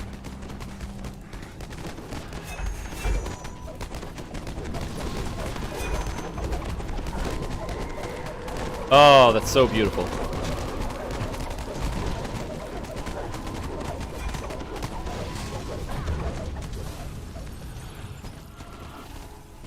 Fireball, your house is burning? Fireball, exactly.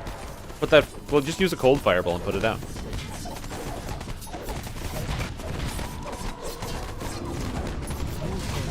Oh, I didn't put that out. Am I gonna die in this raid? Infernal troops.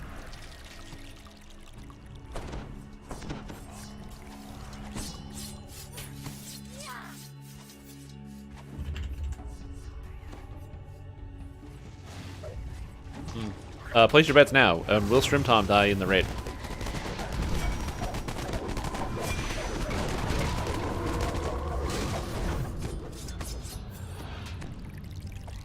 Yeah, I'm gonna be doing it a lot more often. I just gotta get better groove.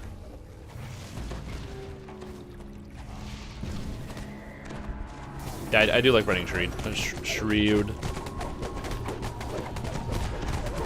Yeah, I'm currently just collecting up materials. I don't need to craft anything right now, but I'm hoping I can get enough materials to be able to do something fun.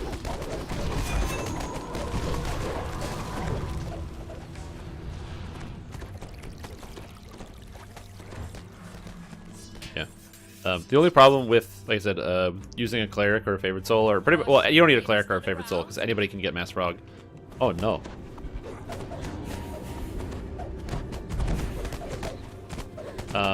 Yeah, the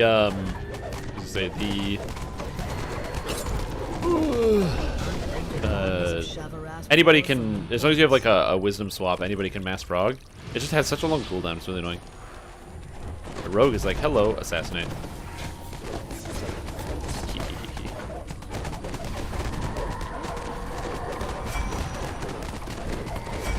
Let's see if I die. I don't think I'll die. It's important to note that I can also instantly die against the walls.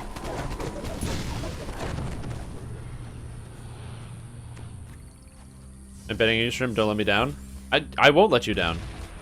At all. I am very much a living ledge end. So don't you worry. You're gonna watch Stream Tom taking it all the way to the top.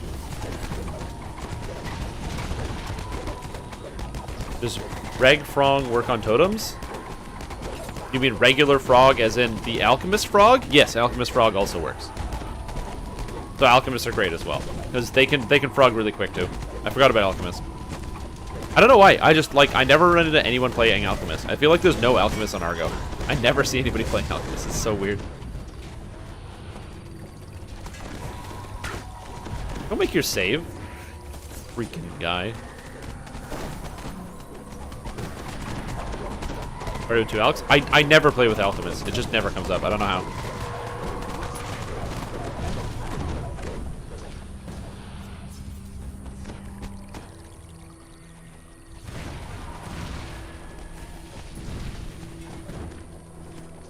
Yeah, I just don't know what it is. They're so good. It's like such a good class. I'm going to be making an Alchemist character. I'm going to be reincarnating it likely Monday is when you're going to see that. We're doing an Alchemist life. Something I've wanted to do is I wanted to kind of do the entire life on like Reaper 4 or higher, just because Alchemist is like supposed to be really strong. So why don't we stress test it by just like throwing my character at it on a high Reaper difficulty the entire way through the game, like literally every quest, no exception. And also seeing how agitated I can get. Well, because why not? Stress test the Alchemist and my stress limit. So that could be fun. So I'm looking forward to doing that. And seeing what the end result of that will be. Goodbye. Goodbye.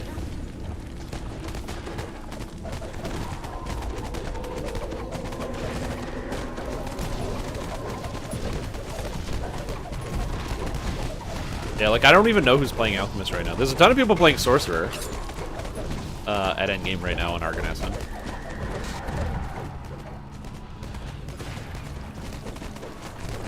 I just don't know where the Alchemists are. They're out there somewhere. How do guilds work in this game? Well, you make a guild and then you join it.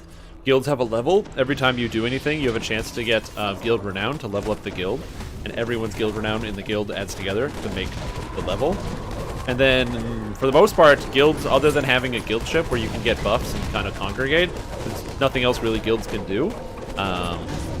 And also, if you have a friend who has a guild, you can just go onto their guild ship and they get the buffs. You don't actually need to be part of the guild. So for the most part, it's generally just a social gathering of like-minded people, more than anything else in Dungeons & Dragons Online. Seems like a familiar story, doesn't it? Says that you Am I doing an Alchemist life anytime soon? Yes, literally Monday. Monday I'm doing an Alchemist life. I'm going to be doing the Full Metal Alchemist build, which is going to be a Warforged Alchemist. I'm going to be using cold damage. It's going to be getting fully geared and then also staying at cap for probably like a month while I reincarnate some other stuff or do some other weird builds. Because I want to really screw around with it and see what kind of power level it is.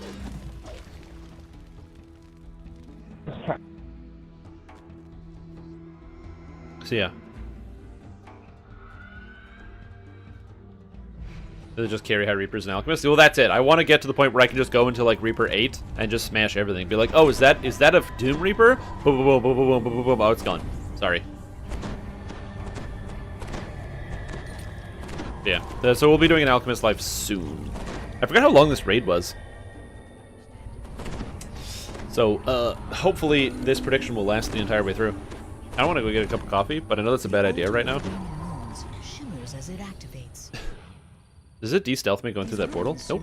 Hello. In the moonlight, but you know the dangers that lurk inside the maze. Where are the monsters?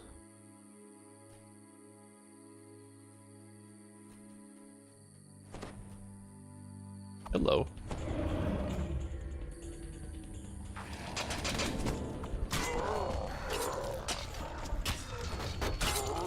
No, I went to kill stuff. That's why I'm going the wrong way.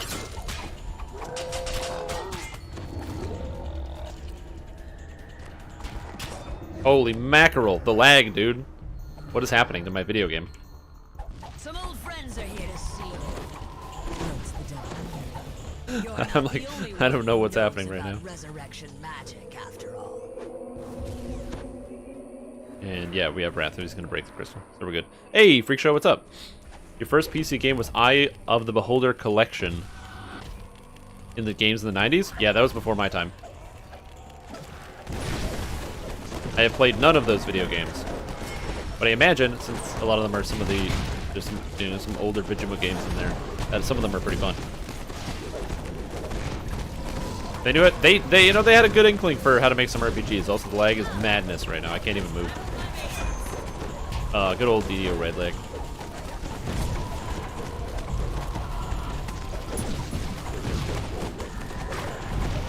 Important note about this character is I have a bunch of aggro reduction to prevent myself from getting aggro on these bosses.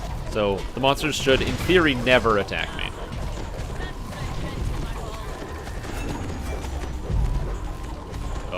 Oh, people are dying. People are dying. Let me come over here, try to find our... And just in case, pop a cooldown so I don't die.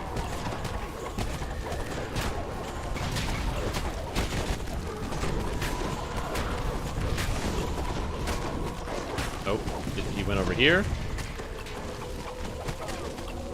Whoa! Calm down. Okay, it's good. And now somebody has to pull aggro on these monsters and pull them apart.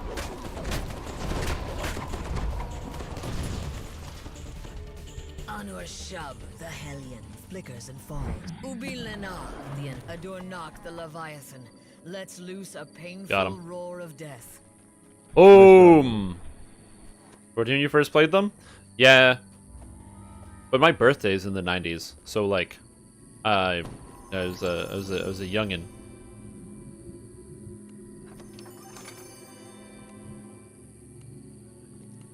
Oh, I got a sapphire or something. I don't know what it was. Okay.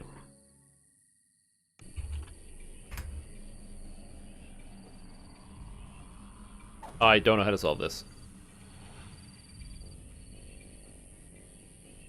How do you do this? Oh, this is actually really easy. I'm so stupid.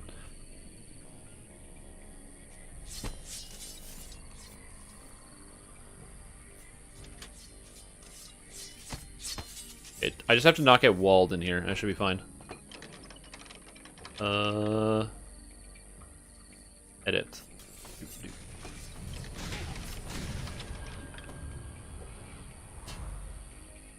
Oh, wow, really?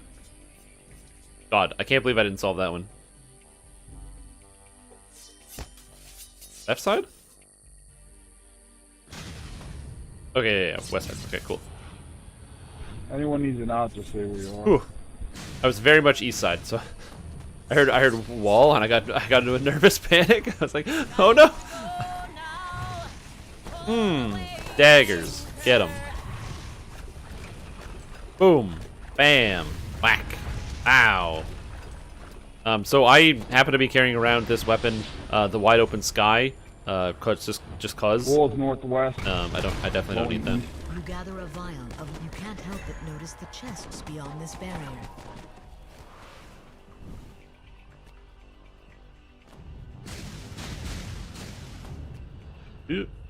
Water.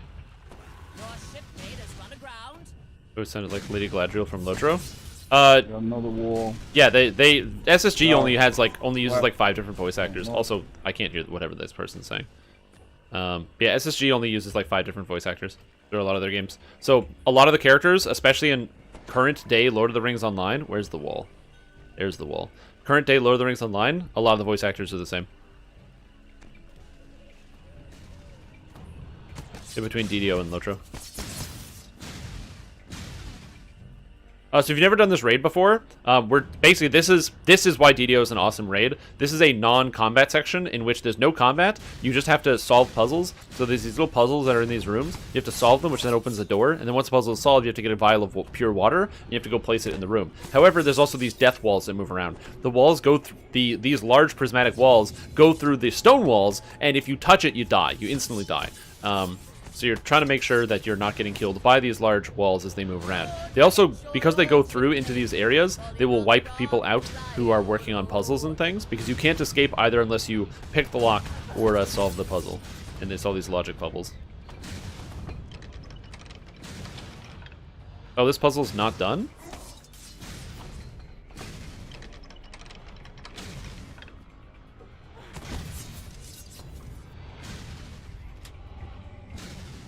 Yeah.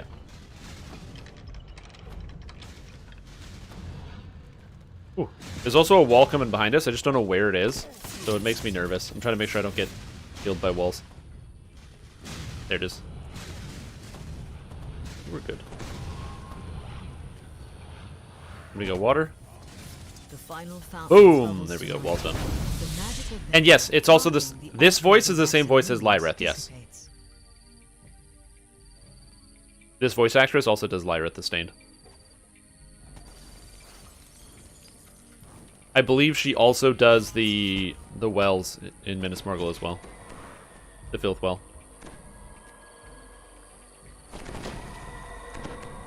Yep, I got it sorted out, but yeah. Yes, and also the walls can glitch out. Basically, sometimes the visual doesn't always line up with exactly where the wall is. You want to keep a high range. If I was going to die anywhere, I figured it would have been there. However, all those of you who bet, it's not over yet. This is a very long raid. So this is just phase 3 of the raid. Phase 4, I can't die on against Aratrakos.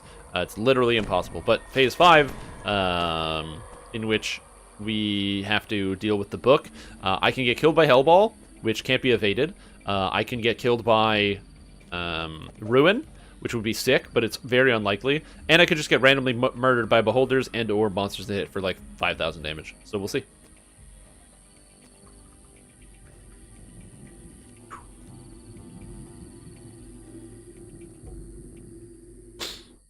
I hit for Ruin?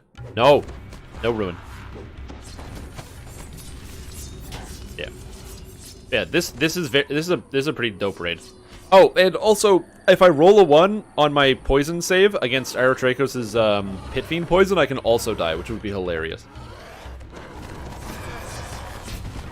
Aratrakos enters the arena.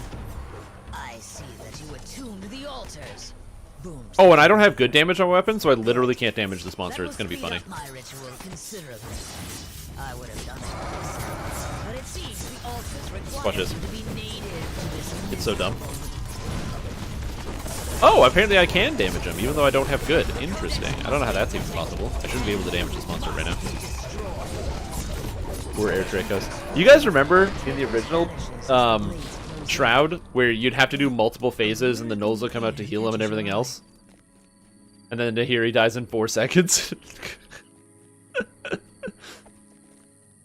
Yeah, and Hathra multi-hits, yeah. No Artie in the party? No. So Artificer is the most played class in the game. But it's almost all for leveling. People don't usually play it in game. As you activate the You know altar, that. the image of a huge tome with leaden pages You need a party Artie. appears before it. You need an Artie in the party. This must be the Codex of Infinite Planes. You feel an Is that an Artie in the party, or is that just a confused person who forgot they needed a TR? You find Hey, Nemi, how you yourself doing? in the very center of the shroud, face to face with a Rakshasa from the Lords of Dust. No. If you look through population statistics, Artie is the most popular class. I'm afraid it doesn't Yep, matter. raid day. But yeah, Artie is the most popular class as a main The class. ritual is underway, and soon the There's just tons of Codex Arties. will be They're all whole over the place. again. Aratrakos No, sorry, is Wizard. Artie is the most popular paid in class. My bad. place. But there's wizards Well, everywhere. Mr. Rakshasa. The book has Yeah, there's a ton of people that play infinite Artificer. planes, Artificer and is the just a Codex has generally plan good for each class. one. Its plan for Eberron, for example, is to grant Of it raid, to 2 me. tanks, 2 healers, rest, The DPS like only most games. thing No, allowed just me whatever to kind of use works. your In the raid, destruction in this raid currently, we have no tanks. That's why We have 1 healer, we have 1 debuffing guy, and it looks like no ranged, The pit fiend's own servants. which is just hilarious. He died.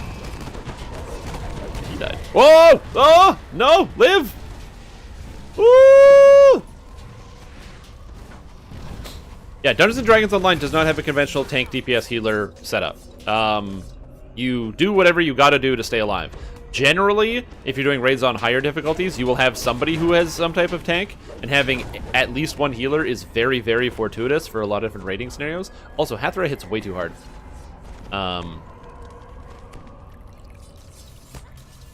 Yeah, so, like, some of the newer raids, you definitely need to have, like, pretty much every raid, you kind of want to have 1 person who can control the boss, especially if you're trying to do it on a harder difficulty, and that you control the boss through intimidation. As an example, in Vision of Destruction, it's literally a 1-boss fight, where there is a big boss, and you have to kill him, and the benefit for killing him is, the raid's over. But if he's not being tanked in a specific spot, then what will happen? God, I'm still being attacked. Go away, Hathra. Go away! Dude. What is this? There she... Yeah. in Vision of Destruction, if the boss, Sulamates, has frontal AoE, so if you don't have somebody tanking him, then Sulamates will turn to the all the melee pack and just instantly kill everyone.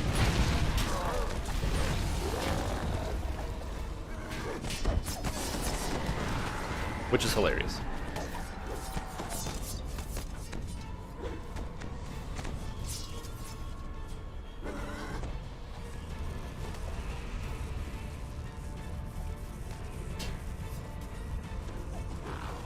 Yeah, and yeah, Lord of Blades. You definitely want some. You want 2 tanks if possible.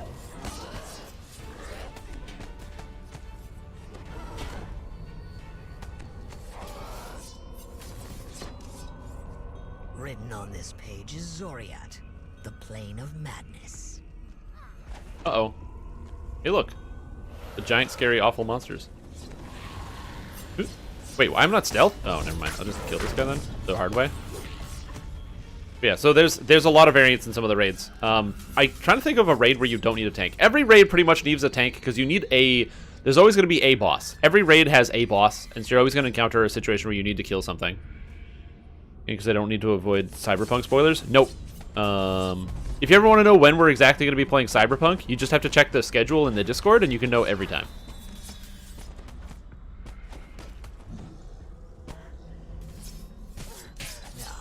A passage closer to home.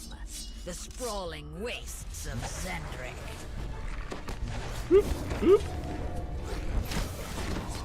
We're trying to keep one of these alive. It's just very difficult right now.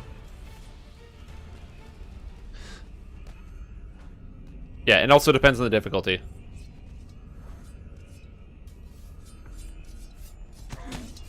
Ow. Whoa, whoa, whoa, whoa, whoa.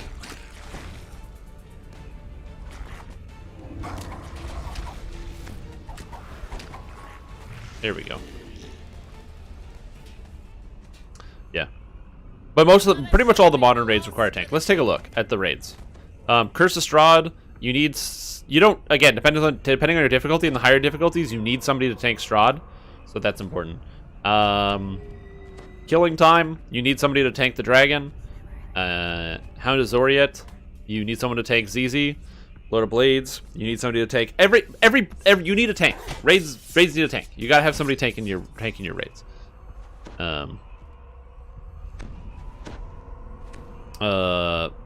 Again, we got to talk about like difficulty, right? So if it depends on the difficulty in which you play at. If you play at a lower difficulty, then you don't need a tank. If you play at a higher difficulty, then you do need a tank. That's just kind of the way that these things usually end up. Like we don't need a tank for Shroud, but if you're doing or like for like epic normal Lord of Blades, you don't need a tank. You just fight the monsters. But on Elite, you need a tank. Baba, you don't need a tank on normal. You don't even need a tank on Reaper, on like Reaper 1. But on like Reaper 8, you need somebody who can tank the Baba, and you need somebody who can tank the things. Yeah, exactly. You need somebody who can aggro manage on bosses. That's a great way to put it. You need somebody who can aggro manage and also not instantly die.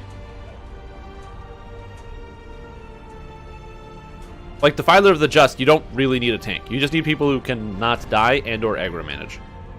Because anybody can press Intimidate, it gets kind of screwy. The problem is just keeping your Intimidate high enough. A lot of bosses need like 130, 140 in this game, and so to get your Intimidate that high, you pretty much need to bear all the tank gear. Now you can also gear swap in combat, which changes things up a little bit.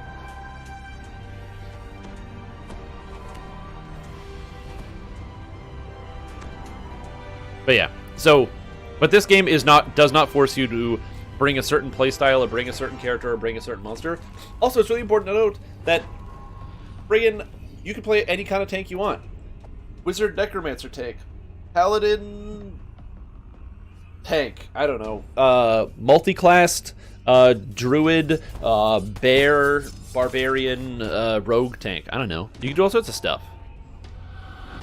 You can do all sorts of weird things for your tank builds. So there's also no like specific guiding principle. There are things that are better than others, but there's a lot of like, flexibility. An Urk tank, yeah, exactly. at 9k HP on the bar. Oh, I can get you a better one. You want a screenshot? Also, Mist just friggin' hops in and drops out some gift subs. What a nice young man. Dude, thank you so much. That's so kind of you. I really appreciate you jumping in and dropping out those gift subs. I should be helping right now. I'm just not. Hellball is gonna kill me.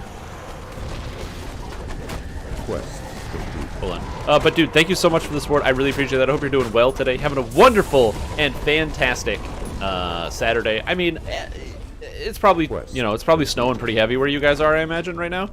But you know, hopefully the weather's not too bad out your direction. Okay, no tactical detonation, no tactical detonation, no tactical detonation, no tactical detonation, no tactical detonation, no tactical detonation, no tactical detonation. Didn't die. Screw you guys. The ritual has failed. The incomplete codex falls to the ground. Also, here's an image. Now, nothing more than a matter. Yet a malevolent aura lingers over its remains. The gatekeepers will need to work long and hard to contain its evil.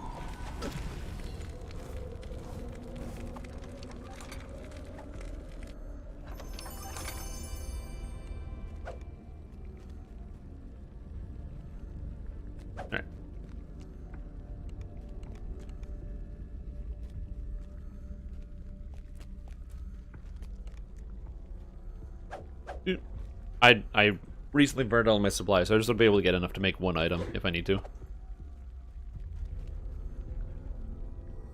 So there's that. So welcome to the stream team, Mesmerita, Anikatos, Monomaxas, Walk78, and Blabo. Welcome everybody. Hope you're feeling good. And again, Miss, thank you so much. I really appreciate that. But yeah.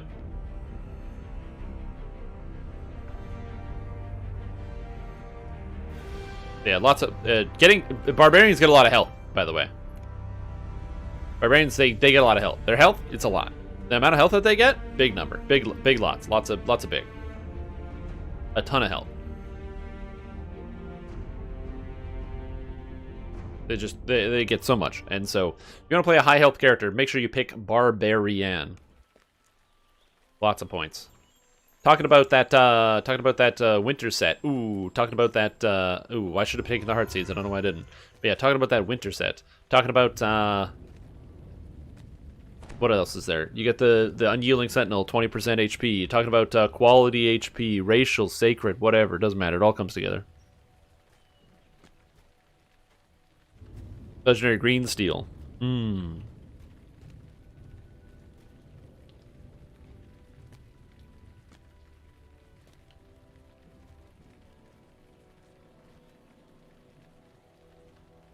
No.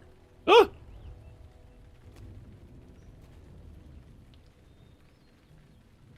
Yeah, if you want to get lots of health, there's a lot of health out there. Yep. Which sounds like the most boring thing ever. I find it, I understand that there's some people that are upset that the winter set is not as good as, like, a large Shroud set of pieces. But you know what's, like, fun? Playing some Feywild quests, getting some cool gear, and having your stats. You know what's not fun? Running Shroud 500 goddamn times. So, yeah. How do you get tokens of the 12 for reincarnating? You have to do certain quests in the game to get the tokens. If you just Google search tokens of the 12, it'll bring you to the DDO wiki page, and the DDO wiki page will give you all the information that you need as to which quests give them. But it's pretty much classic epic quests. So I'm talking about stuff like the Lords of Dust, Servants of the Overlord, Spinner of Shadows, Vault of Night 1 through 4, Spies in the House. Pretty much, if you go here, go to the listing, the Adventure Compendium, sort it by epic, scroll down to the bottom of the epic listing. All the quests that are 20 all grant tokens. The Gatekeeper quest chains do not, but Vaughn 1 and 2, Claw of Volkur, the Red Fens quest, they all grant tokens. So yeah. We're doing raids. And that's the easiest way to get them. The way that I usually get them is just while leveling. I do all those quests anyway. And then if I need more, I go run Lords of Dust Epic Elite. Yeah, you get the tokens only in the Epic version, because in the Epic versions you get an Epic chest, which is a big chest. That's like purple and all sorts of stuff. It's mainly Ebron quests. It's only Ebron quests. Quests outside of Ebron don't grant tokens. An option for rewards.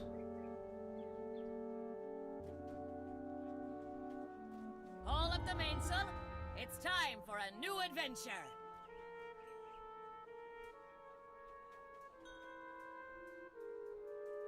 So I understand that there are a lot of people out there that want there to be more quests that grant tokens. Because, like, you know, so do I. It would be just convenient if I never had to, you know, do anything and I always got all the tokens of the 12 that I needed to get all of the items that I wanted. That would be very convenient. However, if you don't want to get tokens and you do want to reincarnate, you can just buy the hearts out of the store. And then you don't have to get the tokens to reincarnate. You don't have to do any quests. So that would be my recommendation to you. Yeah, I just hate Devil Assault. I just find that quest is like the opposite of fun.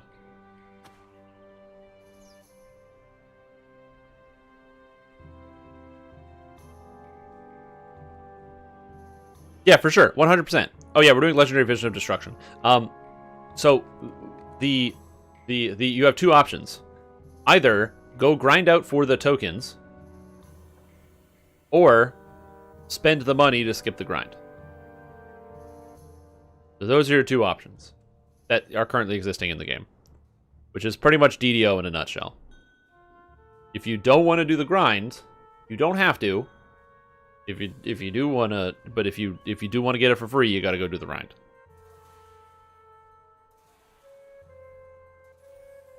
It's just like with anything else. I think my only issue that I have is that there's no way to like trade that currency with other players. Like you grind out this thing, but it's only like a solo grind. I mean, technically, I guess you could. You could probably hire people. Oh yeah, it's over. Yeah, I'll put up the thing.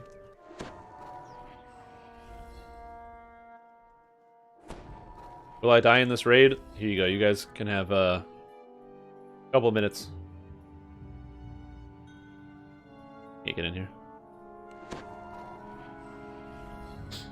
So bid. Will I die in Legendary Vision of Destruction? This is Legendary Hard. Will I die? I don't know. Find out next time on Raid.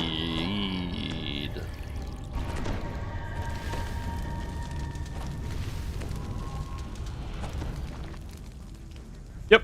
You just click on the Sun Flask icon and it'll allow you to place your bids now. You have 1 minute and 26 seconds.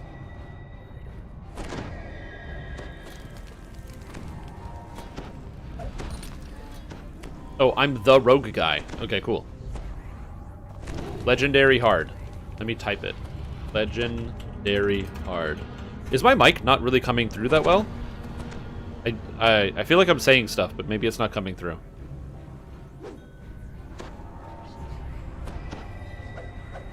I might just buy the heart in the store. Well, yeah, exactly.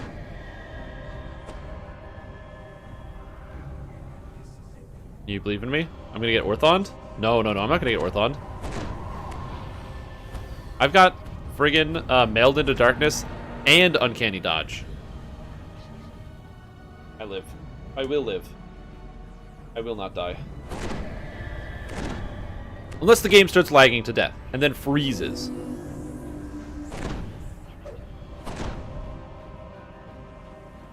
Thank you. Can I have another? Thank you for your prayers. Alright. Maggot worm disease? No, dude, I'm immune! Wait, am I immune? I don't think I'm immune. You arrive at the inner sanctum of Sulame, Devil General of Shalom, architect of the infernal... Barking a command, a horned devil sets his bodyguards upon you. No. Ah, not me. That was not me that died. Gonna lag in a circle? No way, you guys. You know, spend money on a monthly subscription just to spend more money. Right, but it's an MMO. There's grind in MMOs. Oh, sick. Cool. I can't wait until I reincarnate this character once I get my alchemist to cap. Ha ha ha ha ha ha.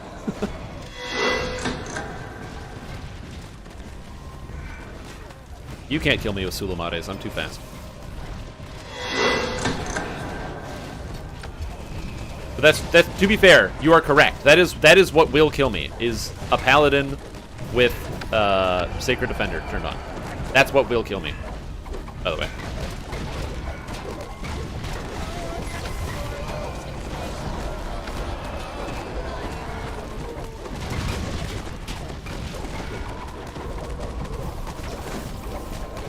No, I'm saying if I was going to die, that's what I would die to.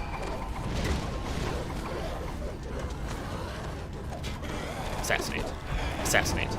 Assassinate. Oh, I didn't assassinate this guy. That's so. I'm sorry. Oh, no. No. Stealth. No. Oh, my assassinate's gone. Rip. Path of Exile, but I don't understand how to progress. Oh, what do you not understand about how to progress in Path of Exile?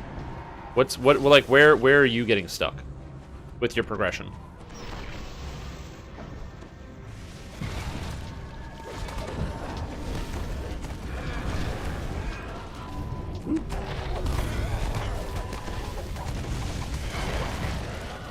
Oh, no. Assassinate. Assassinate. Assassinate. Oh, that's a boss. Sneak. Assassinate. Assassinate. Miss. Fine. Don't worry about it. Builds always stall around Act 4 or 5, even when it can afford Tabula Rasa or something? Interesting. Do you find it's because you're dying, or you can't kill monsters? Okay, who is the tank? I'm assuming that is our Dwarven Paladin here. Oh! Damn shifty tanks. When tanks shift around, I get, like, nervous. Yeah, because what killed me for a long time was just, you know, when I would play Path of Exile, and the thing I struggled with the most was I would just find I got to a point where everything died, or like, everything killed me so fast and I couldn't do anything anymore, and it was because I just never prioritized life and resistances enough. If you don't have capped resistances, you're just going to die. So you want to try to get capped resistances, especially by the time you hit Act 4. You want to have all of your resistances at cap all the time.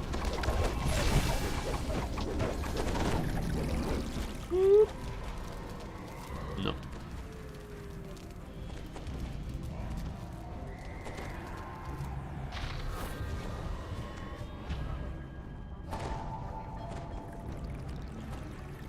But yeah. You maps grind, yeah, exactly.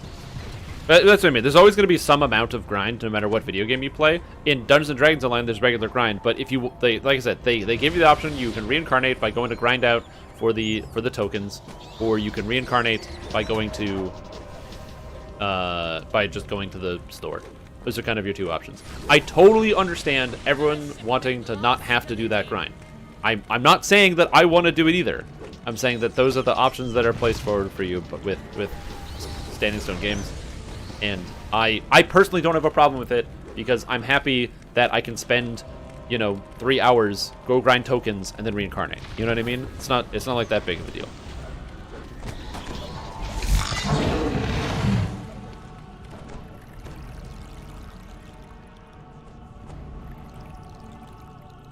What do you think about EK Sork Tank Warforged? I mean, I don't know what you mix it with. I'm assuming that you're multi-classing with Artificer and Paladin and then playing Sorcerer as the backbone? I don't know, probably fine. You lost your Delve Hardcore character? Aw, rip. I hate that. Also, I just realized that Daijibo is the target for Sulamares, is aggro, and if he follows me and jumps over top of me, he's going to drop the circle on me and try to kill me, which is hilarious.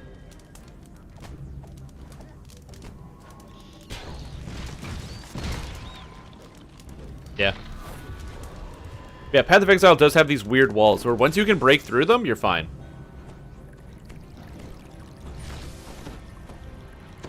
Wait, did my Delve League experience getting to level 95 and going "Grr," and then also killing Atwatley the Blind, or whatever his name is, was that not a positive reinforcement?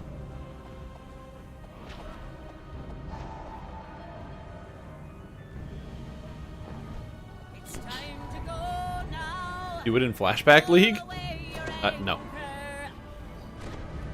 anger. Playing Path of Exile destroys my Twitch channel, so I can't stream Path of Exile that much.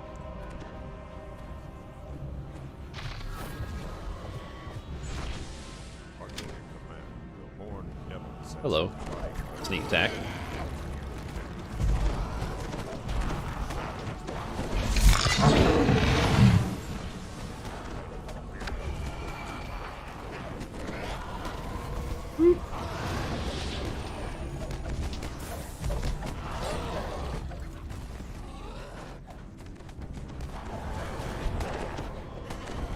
Is it? I do like the idea of like actually playing Flashback League. That does sound fun.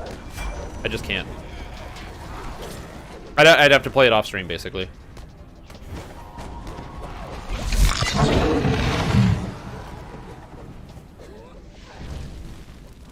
% of the game after starting. Yeah, exactly.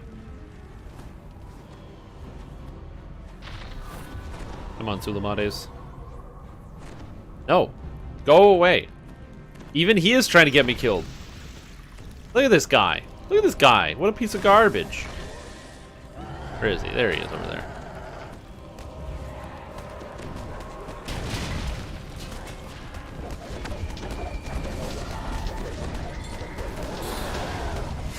None of this.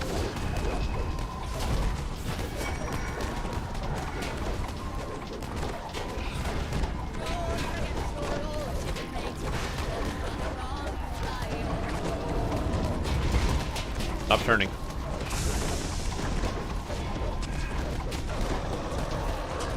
Nope. I'm not dying. Not today. There's lag, but I will not die today. Maybe I will die. Hold on.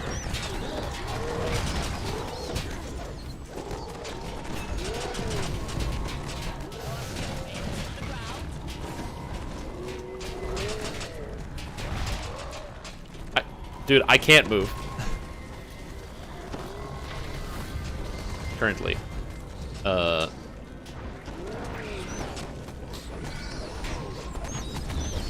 Wait, I didn't have that equipped. No. Okay, I think I got Sulamades. Trico's right hand falls in defeat.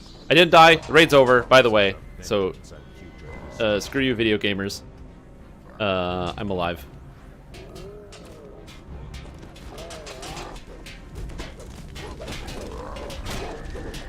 I'm going to die here, though. Maybe? Nope, I did not.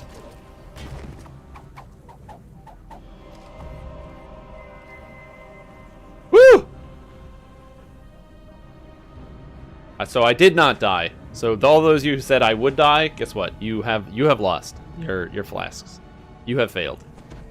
So congratulations to me. I don't know what's up with this guy. I don't know why he's chilling in that corner, but take that. All right. Choose outcome. Congratulations to the no crowd. Beautiful. These predictions are fun. I like using prediction. It gives people a reason to like bet their stuff. I don't know what to do with that. I don't know what to do with the bets, but can I kill this guy? Oh no, I can't. Oh, he's outside the map. Oh, now he's not.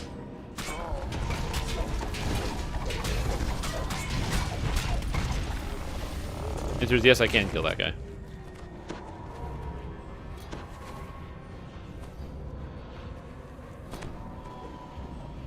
Alright, and I got... nothing. That's what I'm talking about. I love it. Like 100k in no time. That's true.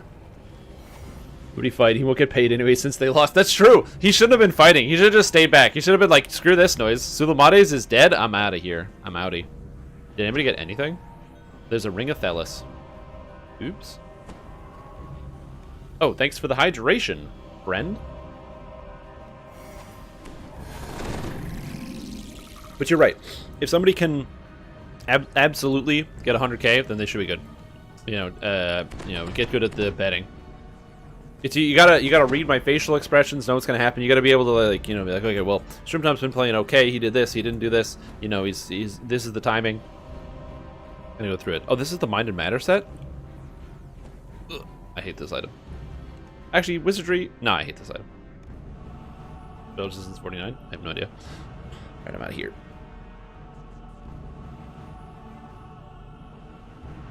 I wonder what will happen next.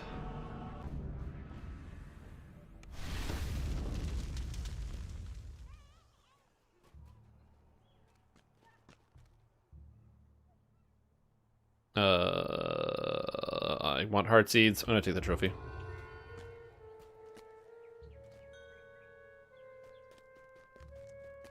Like I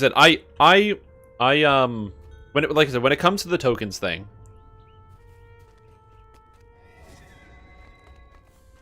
my basic opinion is that I would be a happy player if there were more ways to get tokens, because it would make the task easier. However, it's not a very difficult task to get tokens. That's it. Yeah, you vote with the Sunflask, dude. You gotta participate in the bet. So now we're doing a Lord of Blades. Will I die in this raid? Will I die in this raid? LOB. Here you go. Will I die in Lord of Blades? And yes, you can pass tokens. The way that I do it is I'll usually, just if I need tokens, I'll just open up a group and be like, Epic Elite, please pass tokens. And then people will join in and just pass tokens. That's usually how I do it. Just get to level 30, and then when you want to reincarnate another character, because then level 21s will join, level 23s will join, and they'll just pass you tokens in the chest. And you just carry them through quests. XP in exchange for tokens. Because some people have thousands of tokens. They don't even care. I mean, I don't win or lose anything, so it doesn't matter to me.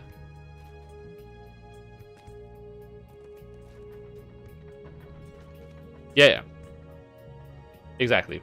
Yeah, people should pay you directly, in this case.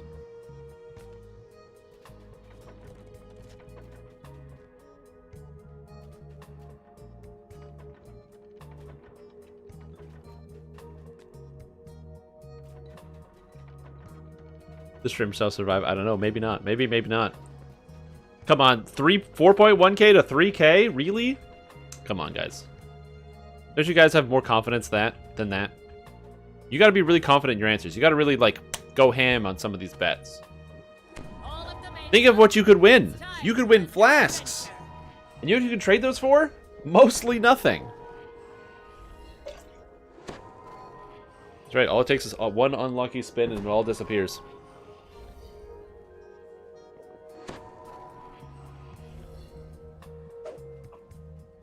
Ooh! Now we're up there.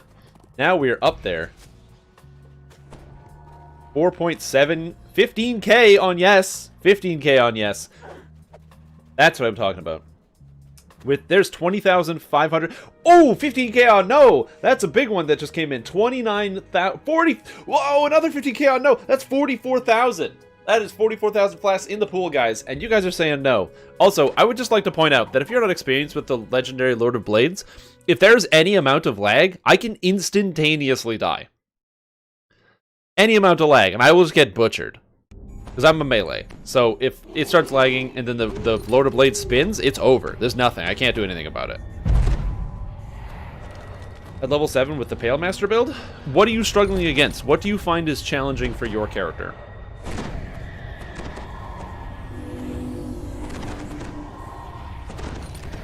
No. Vote, because it shows the same icon for yes and no. It shows the same icon for yes and no? It shouldn't show the same icon. When you click on the Sunflask on the bottom to vote, it should have... You just click the one on the side that you want to vote for. But yeah, 30k on yes, 18k on no. Oh no, 35k yes, 35.5 no. Oh yeah, I've got deadly. It's time to go now. What? Pull away your anchor.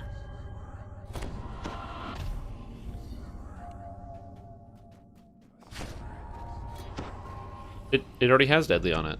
Deadly weapons applies to both weapons.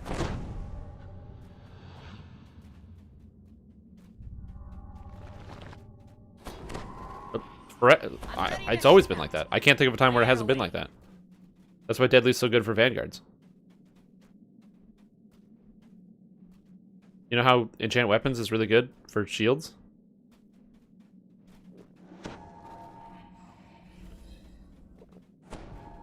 Well, like, cause you know how you can magic fang on a druid and get like 7 extra armor class? If you have a shield, because it affects your shield. Anyway, it's always been like that. Post-nail fem effect. Help me get tokens DA. Must be able to listen to voice. Oh, I don't know about that one. I wouldn't join that party. Be you who gets spun off. That's true.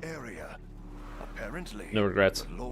Damage. I'm dealing with Anthroblast Fireball is falling off, and Death Horror sure isn't giving me enough healing to last against a lot of damage. So if you don't have a lot of spell points, number one, a great option is to have the skeleton.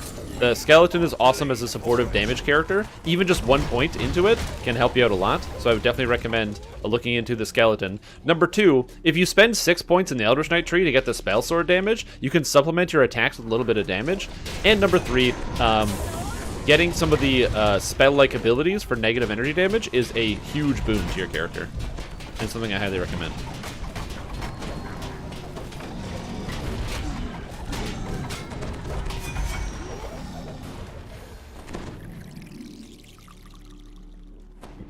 I don't need the spear.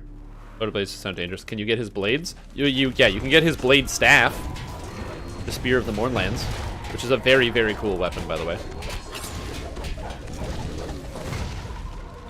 Yeah, man, he lasts longer but doesn't do a lot of damage.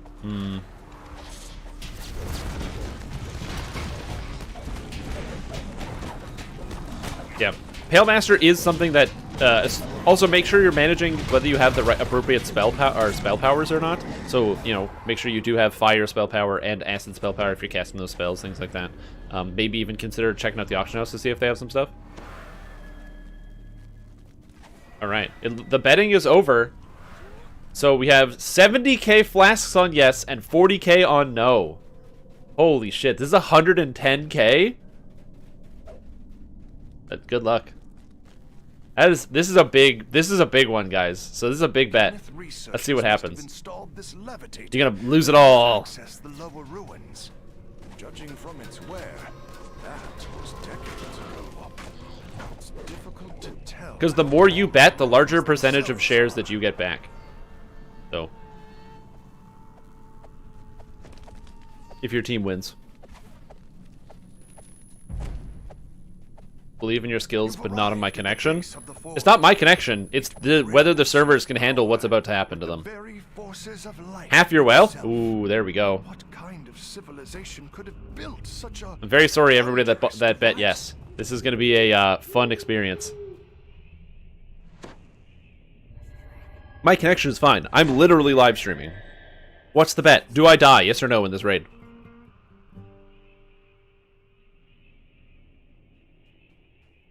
I should be okay. My only worries are, as I said, oh, and he can land on me. He can land on me. That's another problem. I would say yes. The betting is over, unfortunately. We're in the raid, so it has to be closed. The Lord of Blades turns his hateful gaze to you. Yeah, the betting was open for 5 minutes, so there's lots of time next time. Don't worry. We have found this, the very source of our creation. We have bathed in its light. One of these, and I feel bad for anyone who voted with me. That's there we go. Power enough to destroy every fleshling, every Warforged traitor who. I got landed on last time. Beginning with this corrupt city. Also, I'm not gonna like play safe because I'm trying to do a bet. I'm gonna play normally, like how I would do this raid.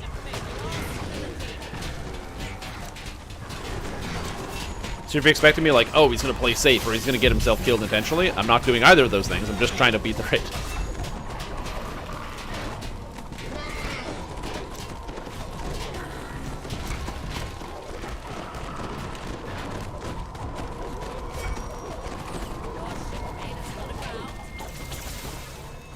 Ooh, that's a lot of lightning damage.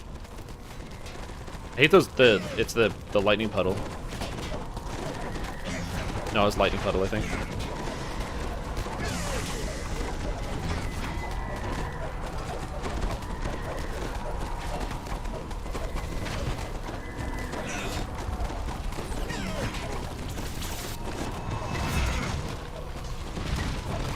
Spin. Spin to win.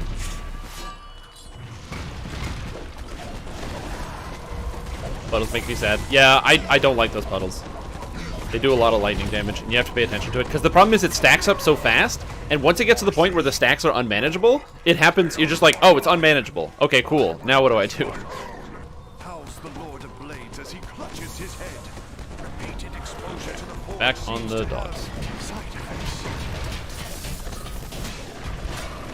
Why do I keep doing my sneak attack? It's annoying.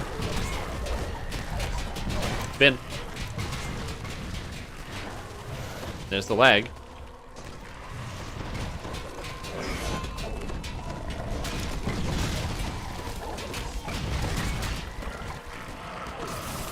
Hello, Lord of Blades.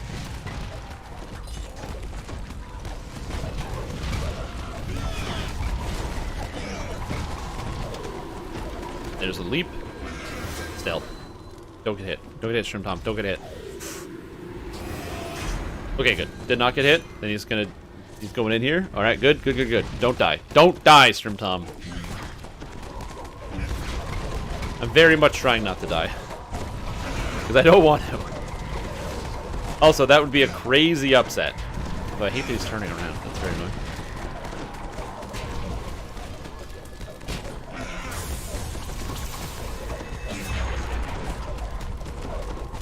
Spin? Again, this is explicitly this spin, by the way, is the exact reason why I use Dark Impugement very liberally. It effectively prevents me from getting killed by that.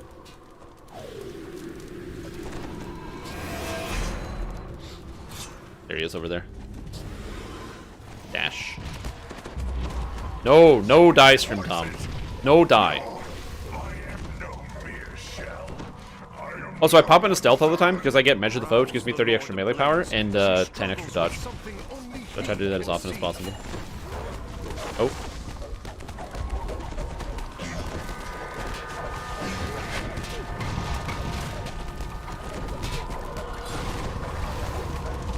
But during the Rain of Blades phase, we have an Artificer in party, and the Artificer throws out the Mass Unbreakable Force Field, the benefit of which is that we, all of a sudden, as a group, you know, basically nobody dies, which is why it's so good, because everyone's damage reduced by 95%, so when that really dangerous effect comes out, it's like not a big deal, or not as big of a deal, anyway. Don't jump. Load of blades. Okay, it's okay. There he is. Whoa! Also, another reason why I stealth is so that when he lands, I don't have to deal with this. Blades, get in. To uncanny dodge it, so I don't have to worry about dying. This piece of crap.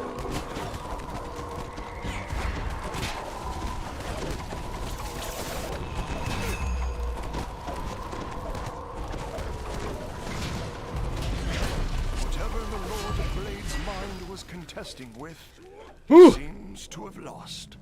A strange creature now perches on his head. Feels good. No, no death. No death. You guys are like weird. Do you want me to die? And a voice clearly not so rude. So incredibly rude. Lord of Blades and hello. tones. Goodbye. Finally, I am in full control of this body. So, for the most part, whenever ads come out, if you're ever playing any of these raids, kill ads, please. This is like classic MMO affair. Always kill ads and raids.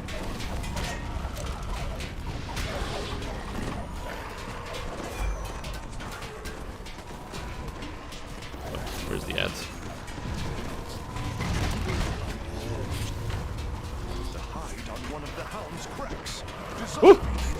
I didn't know where the Lord of Blades was. I didn't see him dashing across the screen. May death become you? No. By the way, I almost always die in this raid. So... we don't have the quarry out yet, which are always fun.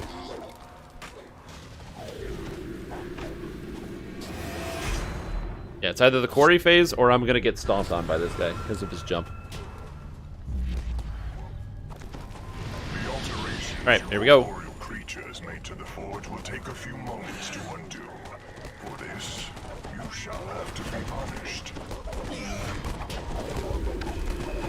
God, this guy needs to stop jumping. That's so annoying. Okay, I'm gonna go kill the Nightmare Vanguards first. Because those things are what's gonna cause a whole bunch of problems. I'm just gonna quickly assassinate them. Quickly assassinate them. I'm going to quickly assassinate them. Hold on. Let me just quickly assassinate this guy. There we go. Perfect. Thanks, video game lag.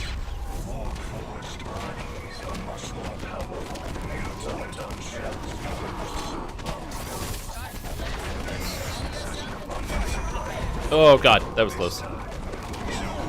Also, Lord of Blades keeps turning around, I don't know why. Which is very annoying. I'm just gonna kill this Ancient Nightmare, get out of the way. And find this Nightmare Vanguard. Is it here? It is here, nice. What about this one? Is this here? It is here, cool.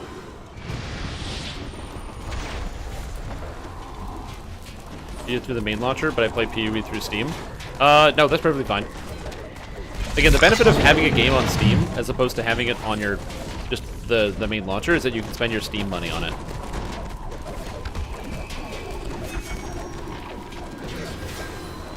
Hop into stealth. The lag in here is crazy. It's so thick. If you can see everybody like just chunking around. Oh! Oh! He stomped on the Artificer. Yeah, he really hates House Cannith Artificers. Holy snap. I also love the fact that the Lord of Blades has literally just jumped so many times. We haven't gotten him down a second time. Okay. Touch of the Mournlands. I hate that.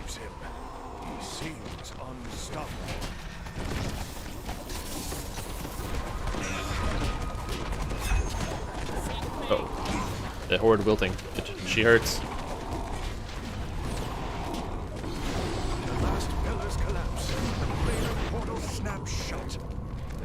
Wait, what? Nightmare creatures disappear as well. Who blew up all the pillars? The Forge's influence on the Lord of Blades appears undone. Well, I didn't expect that to happen. Rage and wrath. No one shackles my will. So we just lost a chest. So, by the way, if you kill the Lord of Blades 3 times, which we were almost there to doing, we would have gotten an extra chest, but because somebody wasn't paying any attention, they just killed all the pillars. The furious Warforged God looks Yeah. about. Hilarious. Hilarious. Events wrought by the Forge. Literally less than 25 seconds from the end, A curse upon this we just lost a chest for the whole raid. now. Hilarious. But I didn't die. So congratulations to all those of you who said no. You had faith in the stream, Tom. That's right. So let's take a look at this. It is done. Let's take a look at this outcome. So of the prediction, we had 63% betted yes, with 70,000 Sunblast going on yes, 40,000 and 500 going on no, with Mistwalker betting 35,000 on yes, I'm very sorry, and I disagree for legal reasons, betting 18,000 alone on no. Congratulations, the no team, with your incredible betting skills. Incredible betting skills.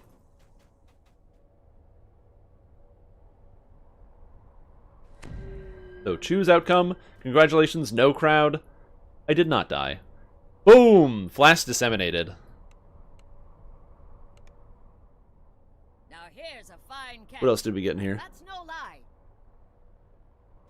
Any cool loot show up? Oh, yo! Someone pulled a +7 intelligence tome. That's so cool.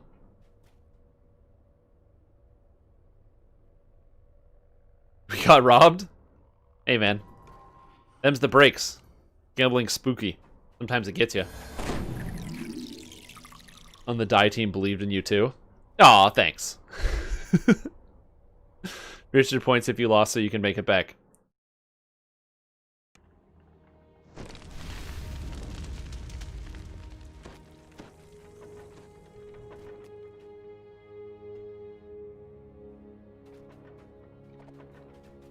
Having faith always works? Absolutely. Having faith always works, 100%. Yeah, but here's the thing you understand. Is that as it was stated here, oh yeah, I'm gonna take these heart seeds. As it was stated by How We Doing, genius. This is how you invest. Did you lose most of your money investing? Invest the rest of it immediately to get that money back. It's an urgency.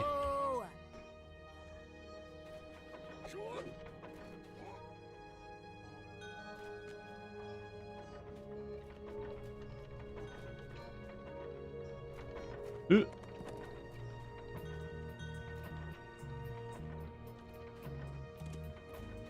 I believe we're reforming to continue to do raids.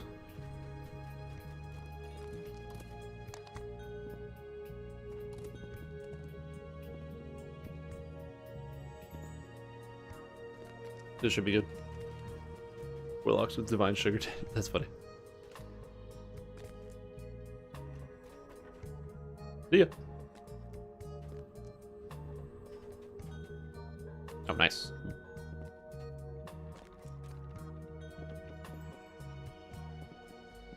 $30.4K going on next no bet. Uh-oh. Oh, man. I want to get through without dying. That's a goal. That's a prime goal here.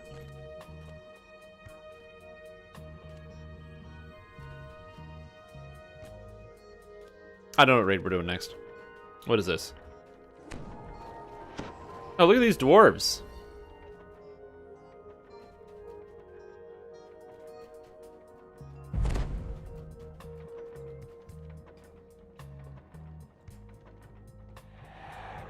Man, do I hate dwarves. Anyway. Best hand candidate about warlocks, their patrons are angel investors. There you go. They're all investors. That's the trick. Have to decline whoever messed up that last raid. Possibly. If you double down every time, you have to win eventually. Well, that's it. If you just keep betting everything you own, if you go all in on every time, eventually you make all your money back. That's just probability. If you just say all in every time, you'll eventually get all your money back. No investment. That's true. Yeah, because they get the power back. Because it's a lent power. It's a loan, you know. They get a loan from the power bank.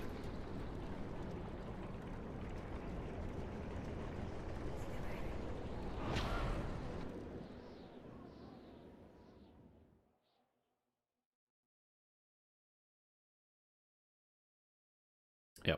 However, in the meantime, I gotta quickly hit the washroom, so I'm gonna run an advertisement. So I'll be back in a moment. If you don't like watching advertisements when you watch the stream, but you want to support the channel because you really enjoy what you're watching, consider subscribing. Subscribe to the stream team, or to the stream team, helps me out and lets me continue doing exactly what I like to do for you guys, and continue to bring fun and exciting content to this channel. And if you're like, man, but I don't have any cash, but you happen to have Amazon Prime, did you know that you can link your Amazon Prime account to your Twitch account, which then gives you the ability to have Twitch Prime, which lets you not only get all sorts of free skins and cosmetics for games that you might not play, like League of Legends or something, but on top of that, you also get the ability to subscribe to one of your favorite Twitch streamers per month at no additional cost. That's right, you already get awesome 2 to 7 day delivery on all your weird Amazon packages that you need. Why not also give some of that money that you spend, you're going to give it to Jeff Bezos, take it back, and then just give it to your friend StrimTom. But that's that's up to you. But if you want to do that, that would be fantastic. Anyways, I'm going to get this. The next raid is going to be Project Nemesis. So if you want to place your bets on whether I'm going to die in Project Nemesis, I would love to do a kills on a raid like this, like top kills, but I'm not going to get top kills because we have ranged, so that's not how that works. So will I die in this raid? What difficulty are we doing this on?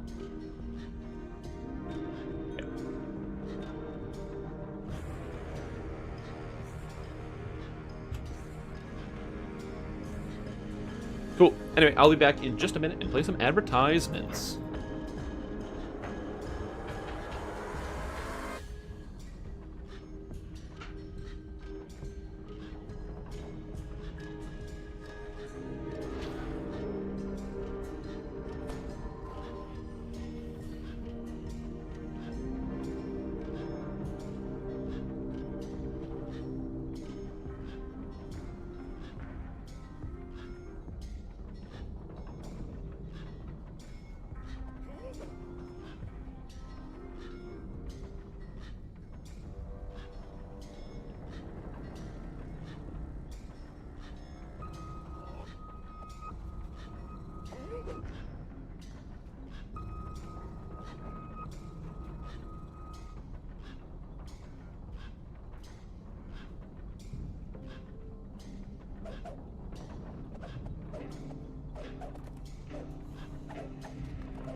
In the back. Oh, actually, I need to...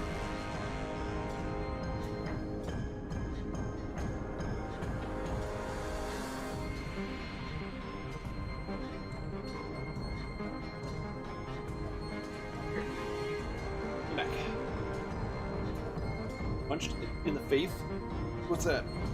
If Urk doesn't like him, he's dead. No way, dude.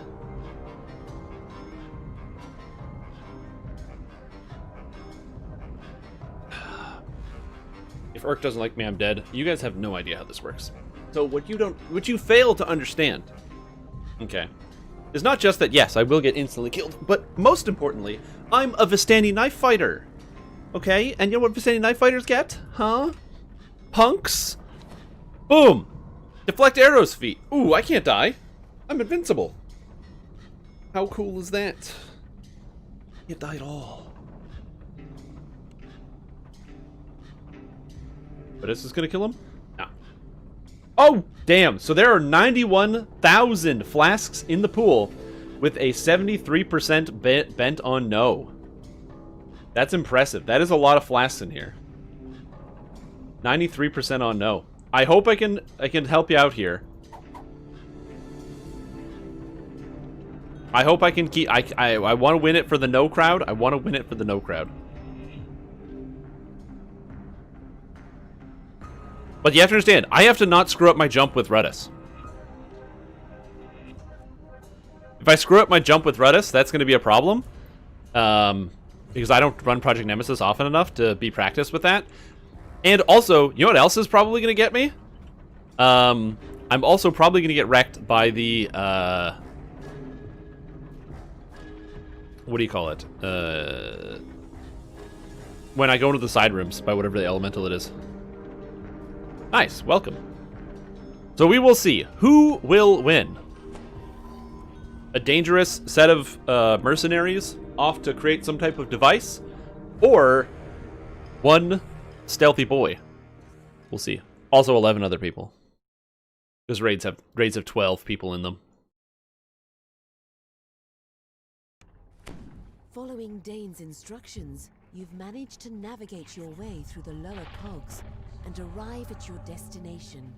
The hidden Cannith facility and all of its secrets. Perfect. And now I'm just gonna stay here. And the trick is, I could just stealth in these raids and just be like, boom, and just never move. Just never move. Is it over 100k now? Oh, 102k flats in the pool. You guys went crazy on this one. That's a lot of no's. That's a lot of people in the no camp. A lot of people in the no camp. So the no's are gonna get 1.5 to return, whereas the yeses are gonna get 2.92. So if you're a yes, you're gonna almost triple your investment if you're on the yes crowd. But if you're on the no crowd, you're gonna get about 50% of what you spent back. The corpses of Warforged We'll see. human guards in Cannith uniforms. My character's ears? Yeah, I accidentally bought the Varguil headpiece during the Halloween event. Just straight up by accident. I was just like, whoops! The portal takes you to an observation room overlooking a laboratory filled with strange equipment. Lieutenant Dane is here, looking down on a familiar foe. Beautiful.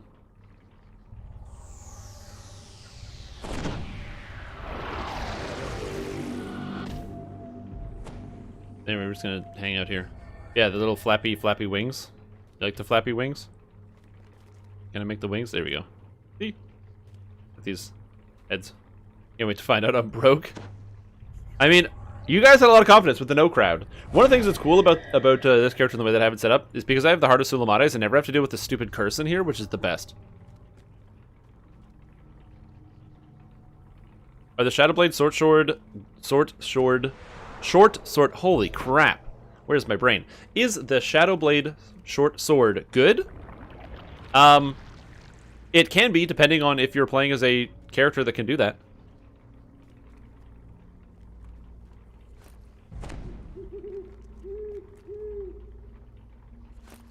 Like, if you have a good item.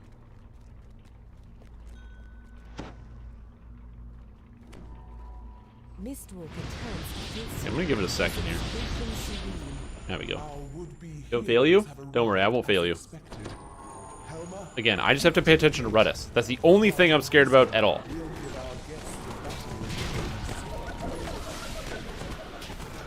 No, go away, Urk. I'm busy. Okay, good. I'm gonna unsolve these puzzles.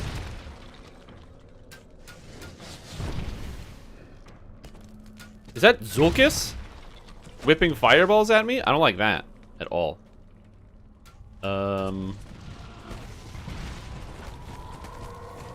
Fix this one. I don't know what's happening here. Let's not fail the raid. Let's not fail the raid. Let's not fail the raid.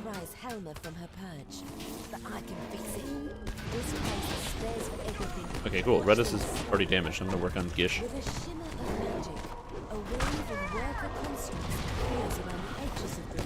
Fade, because it gives him Basmarath that he uses on his fighter. I mean, Basmarath is a pretty cool weapon. I don't have one, but I've heard lots of good things about it. But I personally don't have a Basmarath. But it's really cool. It also looks imposing.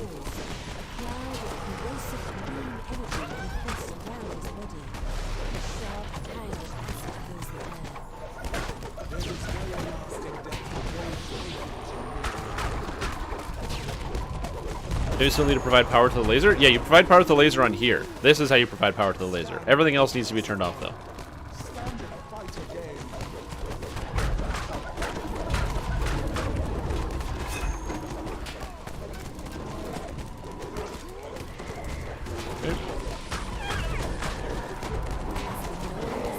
Okay. Gish is dead.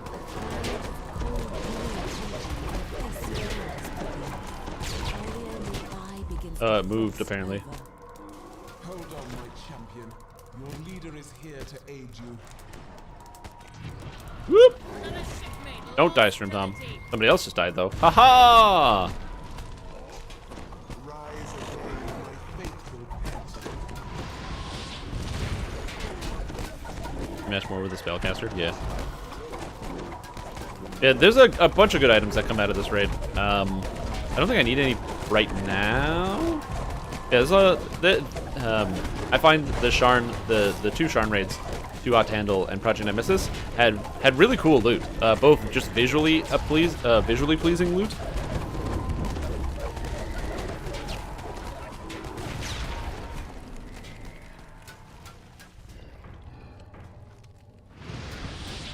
Oh wait, why is this powered? Oh my god, we're not doing ads. Okay, never mind. I mean, I don't want to focus ads here, but it looks like I might have to like swap ads.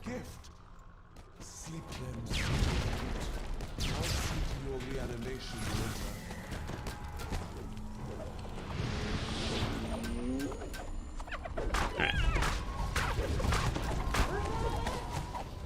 Yeah.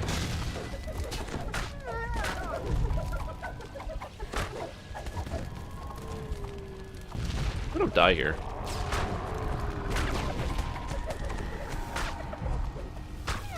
Yeah, I don't have a lot of the items from this raid.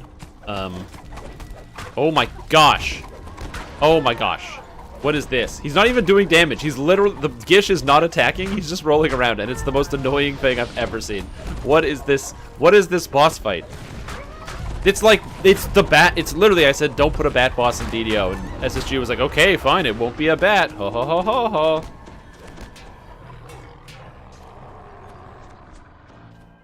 Okay, and now we just pump the brakes.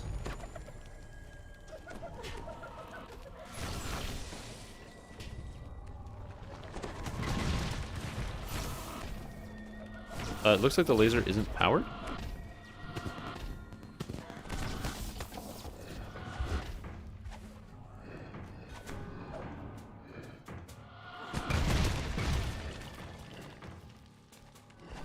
Oh, it's supposed to go left. It's not supposed to be going to the middle. No, it's not. Okay, never mind. We're good.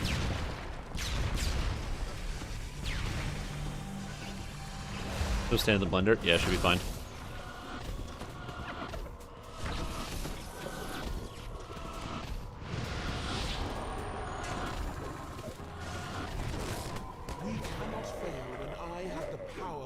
Is that gonna work? Maybe. Nope.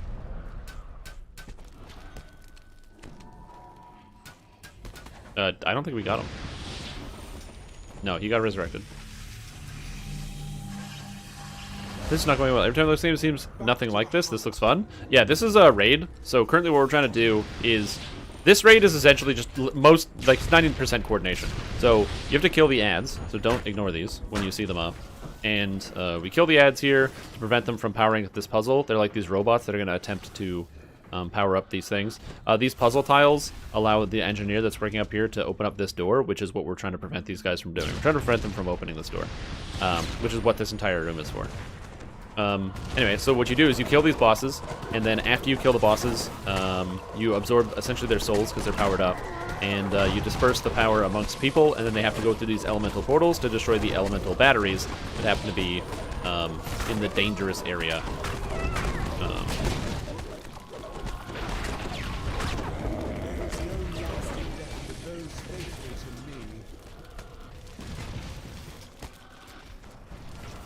Oh my gosh.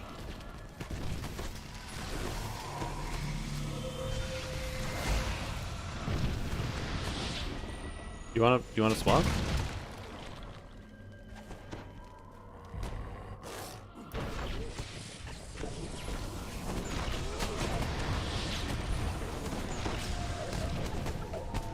Curious as what Project Nemesis actually was, like the project, not the raid. Oh yeah.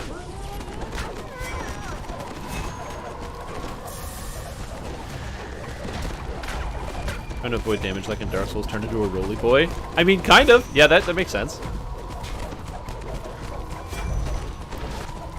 Laser.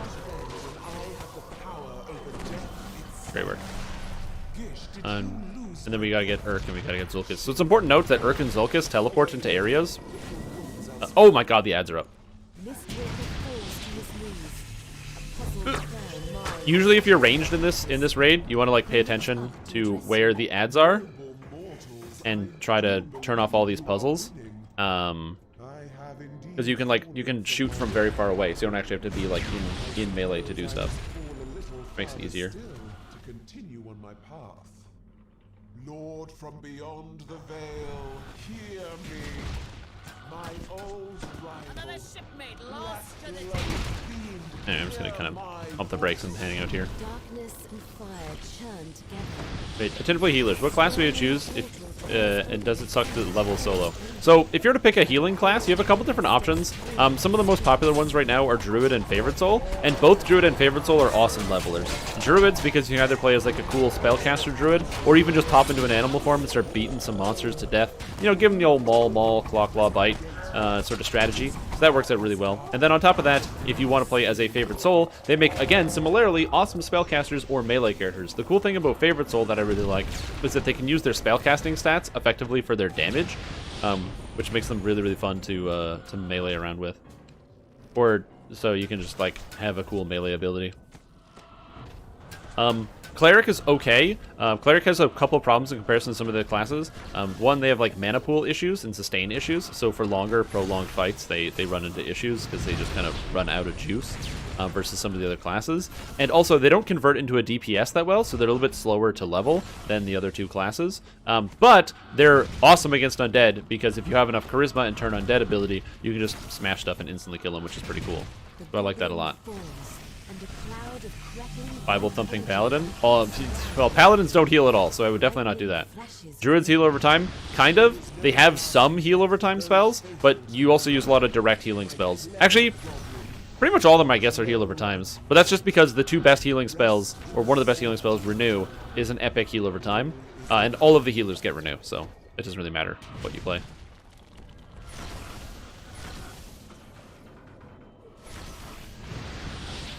Oh, did we get Urk? Nick.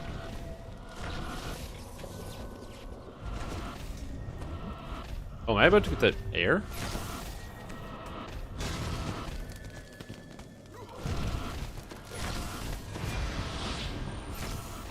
But yeah, so, but yeah, pretty much every melee character, or every healer, does have some heal over time effects. And like I said, Cleric is just currently, they're slotted to get some updates at some point, but they're just the oldest continuous character out there. Any beginner tips? I mean, most important thing is have fun and take your time. I also highly recommend you just kind of read stuff and take it in. This is an MMO, but Dungeons & Dragons Online is it's an adventure. So you're always going to be going on cool adventures and stuff. So I would highly recommend, if possible, to read the quest text, talk to the characters, find out what's going on, read the notes when you get into the quest, stuff like that. A lot of people, when they play MMOs, they play like World of Warcraft or something else like that, they just kind of like click yes, yes, yes, yes, yes, and get through conversations faster, and then you don't know what happens in the game. There's actually a bunch of people that are like, oh man, there's basically no story in Dungeons & Dragons Online. But there actually is a story if you read it, and it's really cool. Another thing that's important is, as I said, if you don't know how to do something, just ask people. The DDO community is awesome. There's a lot of really great people and members of the community who are... What happens if you go down there? Do you die if you touch the floor? I don't think I've ever done the air chamber. I literally don't know. Do I die if I touch the floor?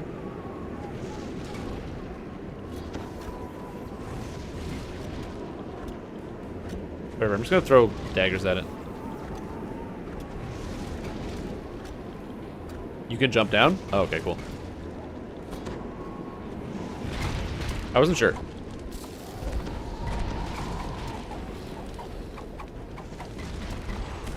Got him. I just didn't want to die and lose it out. Fate Illusionist tree? Yes. Depending on who you talk to, they'll either tell you it's the best thing in the entire game or like top 5. But Charisma-based Fate Illusionist Paladin is exceedingly powerful. Highly recommend it. Very good.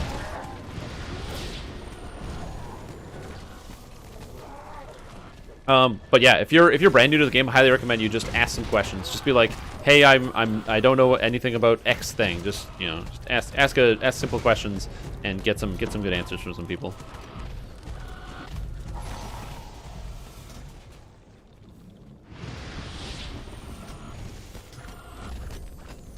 The tiefling falls, And a cloud of blistering red Yay, energy laser. manifests away We did it. body.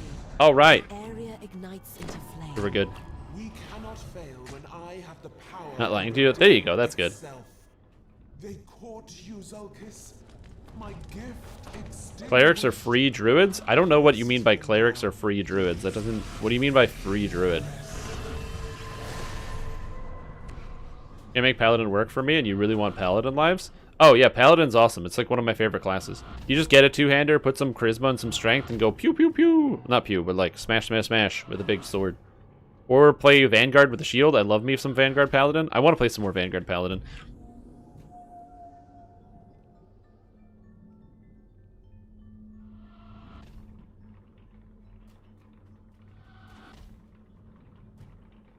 Just drive. That's why I'm kind of walking around here. There's nothing really going on. We're just waiting for some of the mechanics. Once the last battery is disabled, at which point we'll have to fight all 4 or all 5 of the bosses at the same time. So we'll have to deal with Quaspiel, Mistwalker here, plus all the other bosses, which essentially just means just don't die before the end. That should be pretty good. I'm trying to think of other like cool tips to the game. Oh, if you don't know anything, DDO Wiki is also useful. The DDO Wiki is extremely up to date, and it is a great resource. If you don't know any information, just use the DDO Wiki. It's fantastic. Highly, highly, highly recommend it. There's so much good information on there. A lot of different games have very annoying wikis. Like for World of Warcraft, you have to deal with the stupid Wowhead website, which is so many advertisements, it literally makes my computer chug just by opening it. It's so dumb. And then you have websites like the DDO Wiki, which has like maybe one ad on the side that has no impact on my computer performance, so it's fine. Yeah, DDO Wiki is amazing. And also the people who put all the effort into it. There's also the DDO Compendium as well. Accept it in full. Then the power to smite these pests will be yours. Mistwalker nods slowly. I understand. It's time This to will go be a dark now. And now we just chill. We just wait for all the bosses to spawn. End. Emissary, I accept your yours. Do you hear me, Dark One? I accept your I don't know if Raidz jumps here.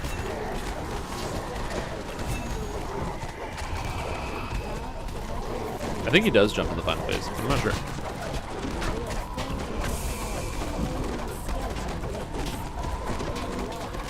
What do you hear? Random singing? Oh, because that's my sentient jewel. My jewel of the wave. So I have a sentient jewel that is inside of my, I am helpless. No, I'm not. I have a sentient jewel that lives inside of my weapon, and my sentient jewel happened to be a sailor of some kind, or a pirate, and so she sings.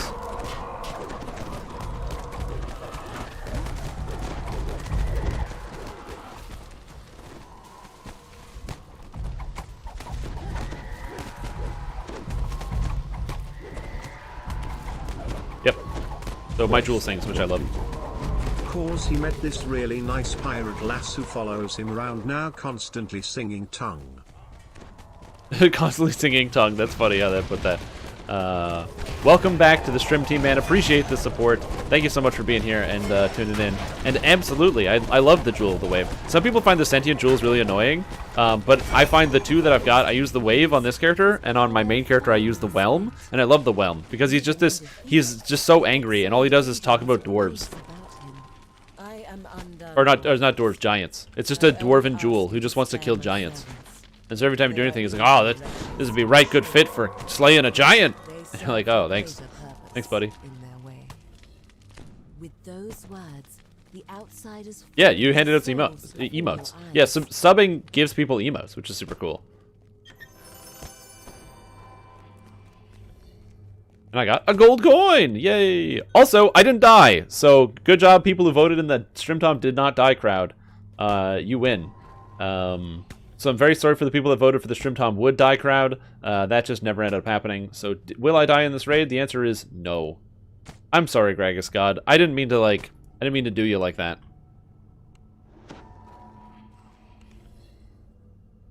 That I did ads instead of DPS? Well, I mean, if I didn't do the ads, we would have lost the raid. So, I had to choose. And also, I was totally doing DPS. I jumped over several of Raidz Cask Rage's ground slam.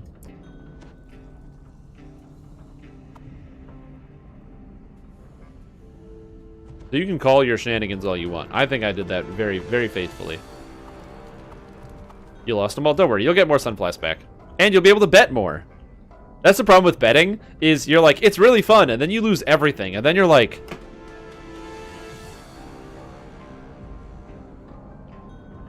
Oh, also, apparently we're doing Too Hot to Handle next. So... This one's gonna be fun.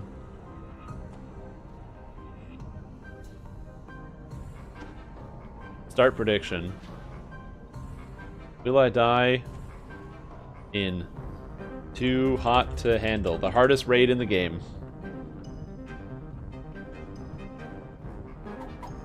Alright, there we go. Duel of the Furious? I don't have that one. I haven't used that one yet. Have a murderous weapon if somebody wants to know what would die would be fun as an RP aspect. Well, yeah, exactly that. Or a weapon that's like straight up a pacifist, where you want to do stuff and the weapon's like, hold on, do we have to stab this guy? And you're like, yes, you have to stab this guy. Oh, what difficulty? That's great. That's a great question. What difficulty do we want to do? Probably normal, right? Yeah, we're gonna do normal because we don't really have like a good comp for doing Too Hot to Handle. So this is gonna be normal. I can't edit it, so.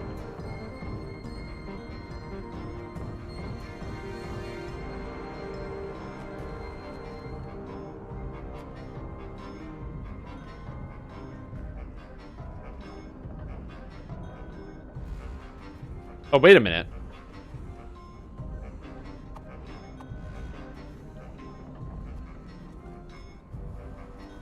Oh, wait, can I not run Too Hot to Handle? Am I not flagged? Quest received. Oh.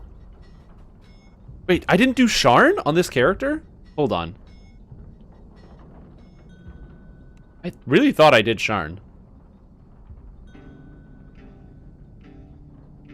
Hold on, how am I not flagged? What? I've literally done Sharn. I can teleport here. Also, Ameth, welcome to the stream. Hope you're having a fantastic day and enjoying this. I did. I literally did. I might not have turned in the last quest. I'm not on timer.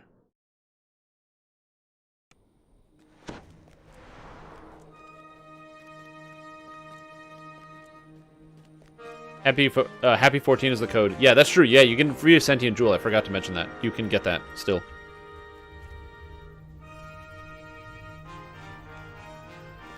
Yeah, Project Nemesis, Vision of Destruction, Shroud. Yeah, I have to turn in this quest. I was like, wait a minute, how am I not flagged? There we go. Okay, we're flagged now. We're flagged. It's fine. Staging here for the raid. That's why. I was like, what the HE double hockey sticks? My gosh. A sentient jewel is something that you use once you get into epic levels. It's a jewel that you can give it extra power, but it also talks to you, which is kind of weird. So I have my gem. So if I want to get my gem to start singing, I can just do this. It's time to go now. Pull away your anchor. Because it doesn't like being put away. And then sometimes you put it on and it says, all right, ready to set sail. And you're like, oh, cool, let's go, jewel. Have a good time.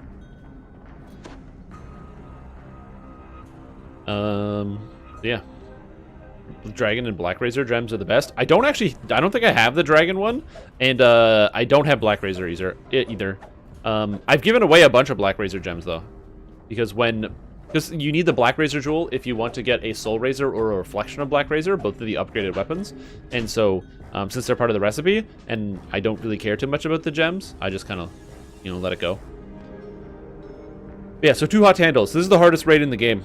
There's a bunch of reasons as to why. If you have never done this raid before, or you're unfamiliar as to why a raid would be considered so challenging, the big reason here is, well, there's a couple different reasons. So number one, there are special monsters in here called Forge Wraiths, and you can't normally kill them. If you kill a Forge Wraith next to another Forge Wraith, then they upgrade and they get more powerful. And upgraded Forge Wraiths are very annoying to deal with, because they deal more damage, they're harder to get rid of, etc. So that's one problem. And they also just deal a ton of damage. Problem number 2 is that there are these monsters that spawn, these floating skull heads, and they deal a high amount of single target damage, and they shoot at whoever is closest, which means if you're standing in the wrong place, you get hit, and if you don't have the right stats to defend yourself, you basically just instantly die. So that one's really cool. And then finally, the boss hits really hard. There's puzzles. There's like a heat mechanic where if you don't do enough stuff, you get like the whole place starts to heat up. There's like a coolant tank that you have to activate. There's a lot of things that's going on. I'm gonna try to explain it as we do it. I agree. Legendary Normal 2 out to handle is a cakewalk once you know all of the rules and don't accidentally spawn too many Forge Wraiths. Big sad you got ignored? I don't think I ignored you. What did you say? Oh, Shrimp Tom. When you buy a pack, do the cosmetics affect all characters or even new ones? You get all of the cosmetics on all the characters that you make, which is very, very annoying. I apologize. I did not see that message. You even tagged me at Stream Tom. Is my chat moving so fast I didn't see it? No, it's not moving that fast. I'm just bad at seeing stuff. But yes, if you buy a pack and you have cosmetics, it adds into your character inventory, which since I have so many packs with so many cosmetics, when I make a new character, my backpack is literally full. It's very annoying.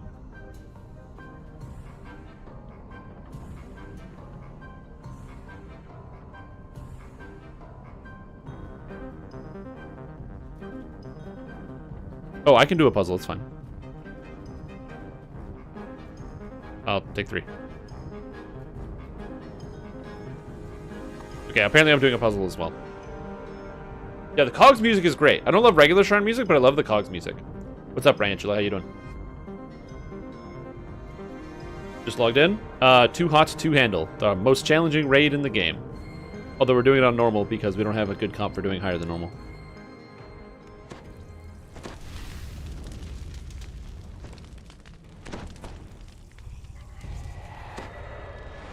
Oh yeah, and also if you die, you can't be resurrected right away, which is another fun problem.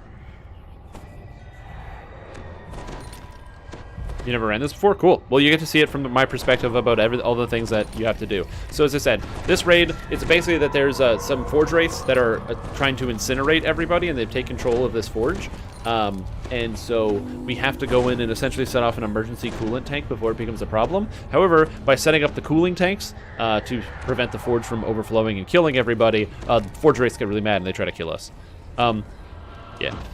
Kopesh, after looking up the longsword you talked about? Yeah.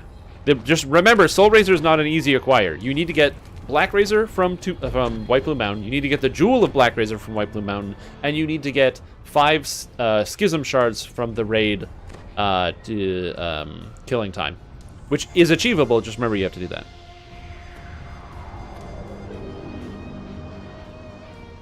You mean Untold Crack the Sky? That's a good one. Good Vanguard weapon. Wait, does Hoarfrost also come from here? I think Hoarfrost also comes from here. Hoarfrost. Yeah. Hoarfrost, Herald of the Bitter Ice. Yes, it also comes from here. So all the best Vanguard weapons come from here.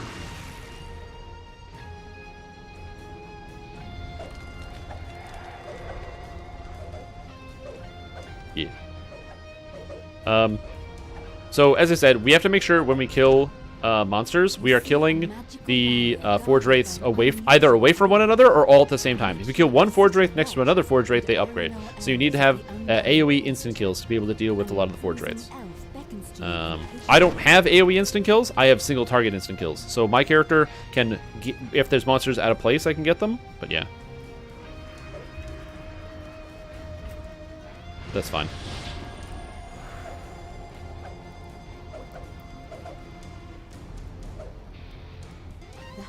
Alright, let's do it.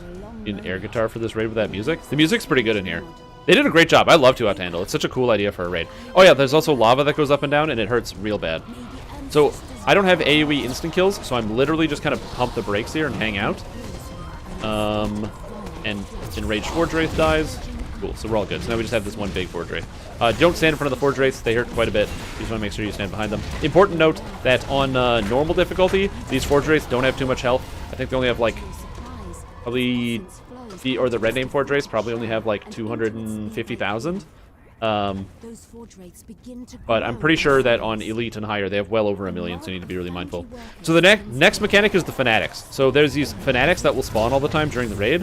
When the Fanatics spawn... Oops. Ow, that lava really hurts, by the way. When the Fanatics spawn, they are going to attempt to run towards lava. If the Fanatics reach the lava, then they become Forge Wraiths, which can be also very spooky and dangerous. It seems the forge wraiths Uh-oh. are more than just a physical threat. Oh, live! There's not much you can do for these poor souls. Woo! Good old lava. Your best hope is to end the forge wraith's infestation at its source.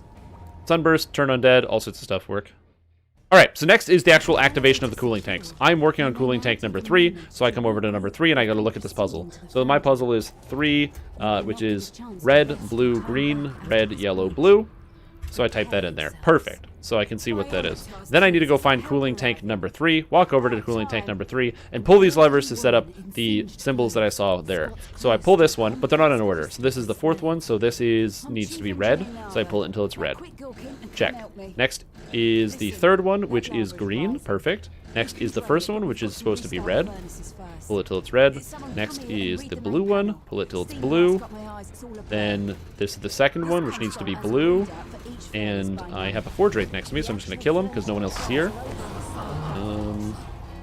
And my last one is the 5th one, which needs to be yellow. So I turn this to yellow. And then once they're all set up, I pull this thing. If I did it right, this flicks green. And now you know, the furnace has been reset, which is good. So we go 1, 2, 3, and we're just waiting on the 4th one, which has been reset. So now, once this is here, it basically, these furnaces drain the lava pool, which makes it cooler in the room. However, when we make the cooler in the room by submitting all these puzzles in, so everyone's doing different ones, the Big Daddy Forge Wraith is going to pop out. He is not happy with the fact that we did that. Highest single hit melee damage character right now? The highest in the game? I don't know. Oh, single hit? Well, it was Eldritch Knight doing like 700k in a single hit. I don't know what it is right now. After they fixed it. Anyway, so Big Forge Wraith is out here. You have to get really close to the edge to be able to hit him. And he also has like a knockdown effect, which is very, very annoying. I don't have to get as close though because I have Dark Imbuement, so I can just hit him from all the way back here.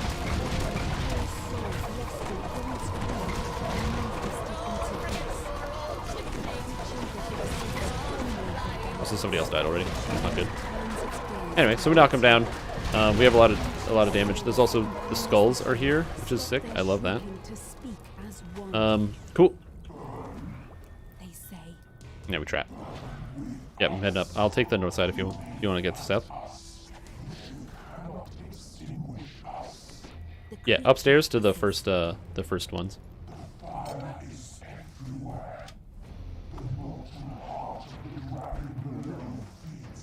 Okay, I don't know why this Forge Wraith literally didn't die, and I don't know what's happening here. Anyway. Now we use these control bypass panels, so instead of actually doing the puzzle, it just activates it automatically. So now it's like it puts in the puzzle for us, which you can do as well. We do it on the 2nd pull to get through this area a little bit faster. We have Otto's dancing balls set up, and the reason is because there are fanatics who take these elevator shafts in, and the fanatic will run. They'll run from the elevator shaft to the lava, and if they make it, they spawn more Forge Wraiths. So you have to have people who are running into, see, like that. You put these dancing balls up so they get stuck, and then you can go ahead and quickly take care of the ads. You don't have to worry about that. They also come over top, which is why we have the dancing balls here, because they fall off here and here. So, this is a thing.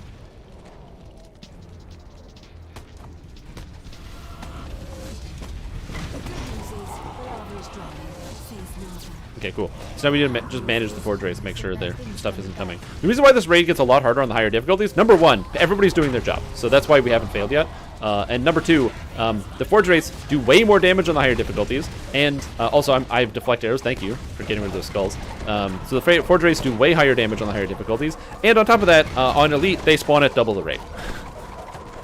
They just spawn at double the rate. It's like, hey, this is a hard raid. How do we make it harder? I don't know. Just put double the monsters? It's like, oh, okay. Fire truck to spray some water? Why does the fire truck spray water? Well, shouldn't it be a water truck? I don't know what it is, but yeah. For a single hit, it is mathematically impossible for an assassin to do more damage. They don't have enough crit multi. There's no way. How can they do more damage in a single hit? Are you telling me you can get an assassin rogue to do like 500,000 damage in one hit? I don't believe that at all. Not even for 1 second. Okay. Keep these guys separate. You can use Sunburst to instant kill the Forge Wraiths, which is good. Also, important note: this is normal difficulty, so the orange Forge Wraiths can die easily.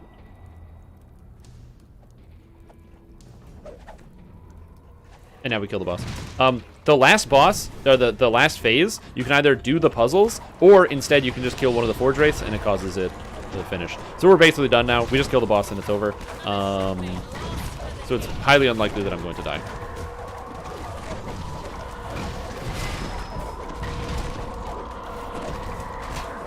Let me just smash this guy. And that's it. That's 2 up to end. On hard difficulty, it's basically the same raid, except the Forge Wraiths, the orange names, like pretty much on hard difficulty, double the health of every monster, including the boss, and also the orange name Forge Wraiths can't be insta-killed. And then on elite difficulty, double the health of every monster again. I think the boss gets even more health than that. And also double the rate at which the Forge Wraiths spawn. So that's it. Yeah, no problem, no problem. We said turn off all the heaters? Yeah, it's true. I would also be upset. So I apologize for all of you that said yes. Rip your flasks. This is going to the no crowd.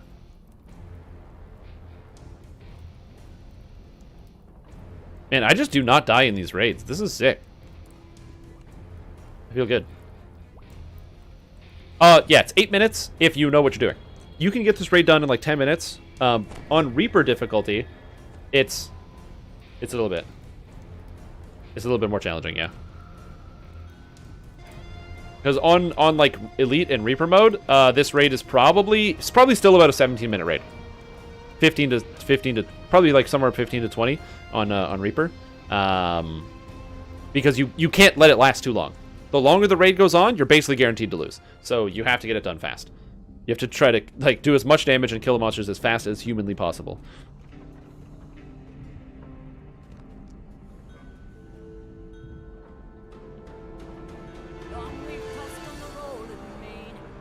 Yeah, and then yeah, the insta kills also don't work as well. So it gets more complicated. There's like extra layers that get added in.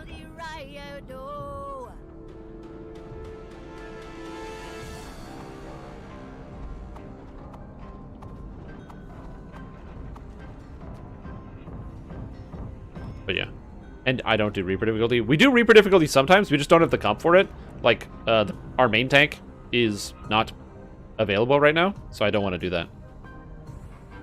Yeah, exactly. Because we were trying for a long time to get the Reaper completion down, and we were getting we got pretty far, but man, that third phase is such a pain in the ass, man.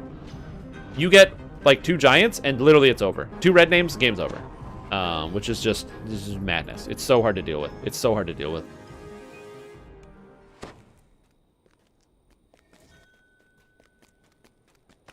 Yeah, it's pretty fun. I don't know how many videos there are of people doing 2 out to handle on Reaper mode out there. Is there even a video of 2 out to handle on Reaper? I don't even know if there is a single video.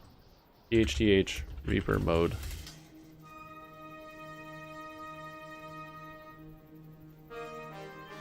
Too hot to handle Reaper.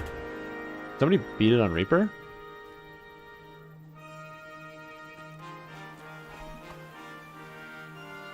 I put a video on how to do the puzzle.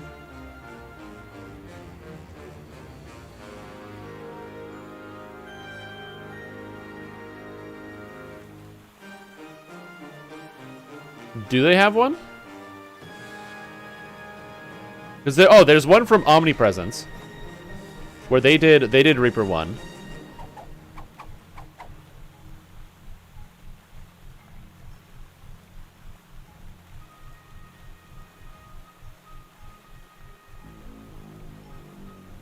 There is a couple here. There's a couple here. Yeah. Could be a Twitch VOD, yeah. There isn't. You should be the first. No. There's definitely videos because people have done it. I have never done it.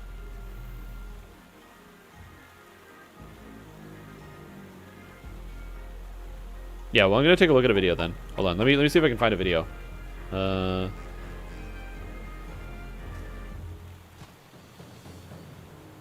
So. Let's take a look here. Okay, so I'm gonna take a quick gander here. So this is too hot to handle. This is an R1, so I'm just gonna skip around a little bit. This is what patch was this? Yeah, this is before the Wolf Druid nerfs. This is pre-Wolf Druid nerf. You also notice that there's nobody playing Inquisitive yet, because, by the way, before Wolf Druid got nerfed, no one realized Inquisitive was good yet, because everyone was playing this, which is really funny.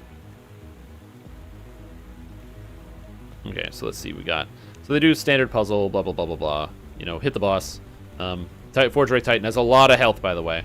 So you can't actually see the damage numbers coming out, but there's a lot of health on this monster, so don't worry about that. So thing dies, blah, blah, blah, that's fine. Yeah, skip around. Oh yeah, you'll notice here, so the Forge Ray Titan, wait, does it not go down?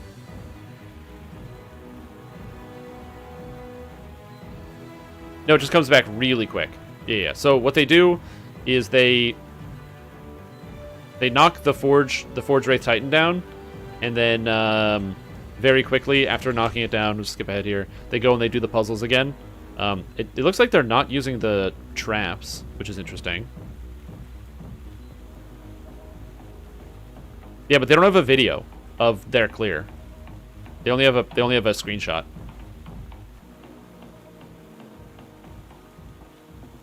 So I can't watch a video about it. If they post one, then that'd be cool. But they haven't, so. Yeah, and then you got so they just beat down the Forge Wraith Titan. It sucks to watch it from the perspective of a melee, because the melee they just hit people. So anyway, let's skip around here. Melee. Sure, no one's dying. Also, if you can check out the health on a lot of these people, 7K, 4K, like almost 4K Sorcerer, 3,300. So these people are like geared to the nines with as much health and stuff as they have.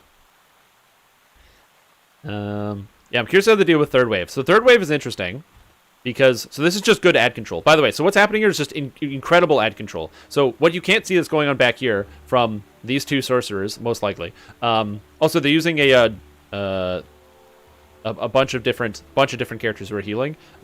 With mostly just a few, like these two druids are just meleeing, but they've got these two different clerics who are healing. There's also Turn Undead is very, very useful in this raid. But anyway, what you can't see back here is the magic, where all of the Forge Wraiths are getting taken care of when they're spawning, which is important. However,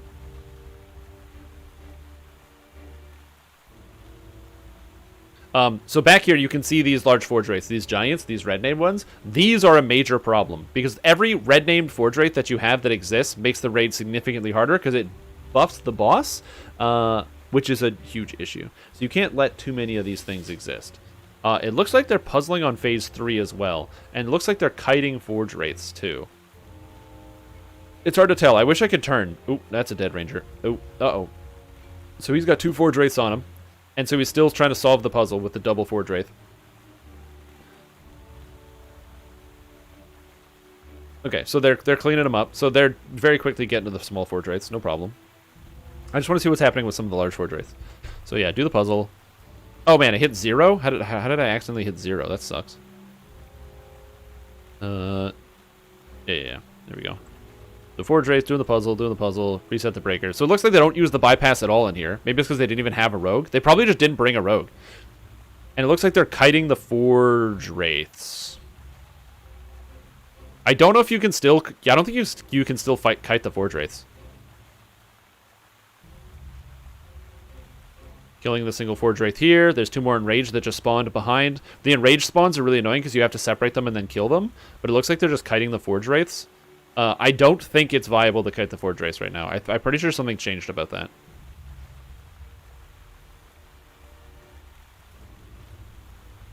And they lost one of their DPS. Oh yeah, Inquisitive was just really strong. It was just like Inquisitive got nerfed twice, for the record, since this time. Inquisitive did more damage than these Wolf players. They just didn't know it yet. And they were just trying to burn the raid. But yeah, see how the Forge Wraiths are doing nothing? So these Forge Wraiths have been turned, and basically, if you don't have the instant kill turn, though a lot of people always use the instant kill turn on Cleric, if you don't have the instant kill turn, you can just freeze them in place.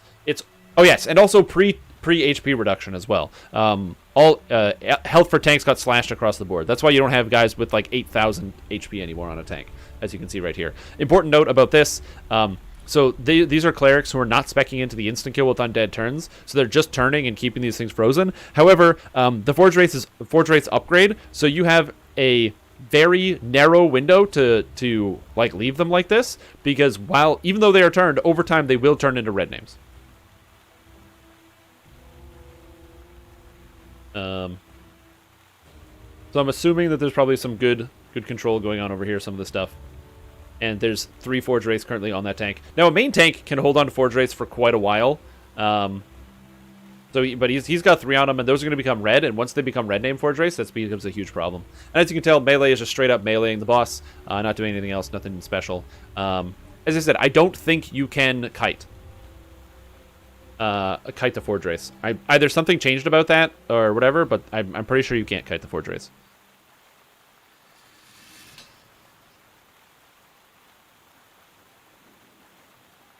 And boom, that's death. This raid, by the way, is hella spooky. Come on, give me an angle. Let me see what's happening. So as you can see, there's this skull that's here. These skulls are very dangerous. That's why you need to have sorcerers doing stuff. Also, sorcerers are out of mana, but they're chugging mana pots, so they're coming back. And there's the Forge Wraiths coming in. So I don't know who that is over there that's actually kiting all the Forge Wraiths. But those things, you can't do this anymore, by the way. You have to manage those ads. And that's the hardest part about this raid. Because if you have 2 Forge Wraiths, you just have to attempt to do this. Anyway, and then come on, get him. Kill that giant Forge Wraith giant.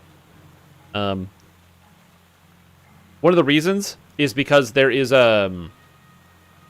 actually a problem. There's actually a cap on how many Forge Wraiths can even be summoned. So eventually, once you hit the Forge Wraith cap, new Forge Wraiths stop being summoned. Which is why I'm pretty sure they put in a mechanism so you can't kite all these Forge Wraiths. Because now at this point, as long as whoever's kiting the Forge Wraith doesn't die, the raid's done.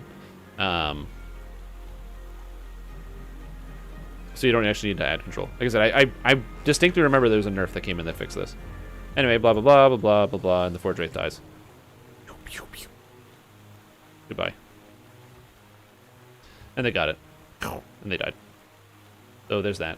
Let me see if we can find another one.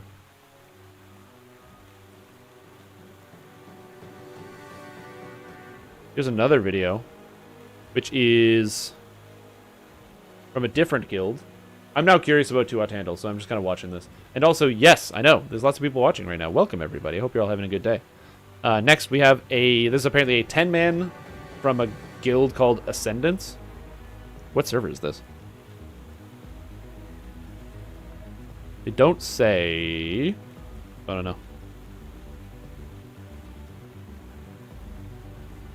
Anyway, pretty classic. I'm going to see what the guild makeup is. Also, when was this posted? This was posted on September of this year. Interesting. Kaneth? There you go. So you've got Paladin, or some main Paladin tank, probably like Paladin Artificer tank. This is post HP nerfs. And there's also a 10-man, which is weird.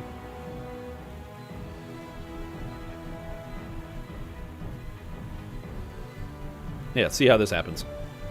Yeah, skip the boring stuff. Give me to the raids, buddy. Give me to the raids. Alright. So this is all pretty straightforward. Anybody can do this. Like this stuff, like the first phase, anybody can get through this. After you refreshed. Oh, I forgot to turn that off. My bad. I can change that. Let me fix that. Preferences, channel. No longer mature content. It's because we were streaming, I was streaming Cyberpunk, which is very much intended for mature audience. I just didn't want to get banned.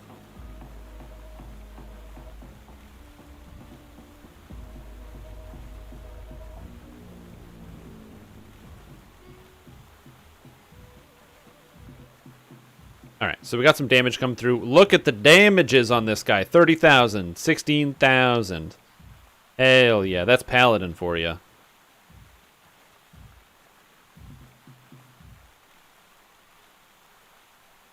So we're watching from the perspective of Paladin DPS. I don't know exactly what this person is doing.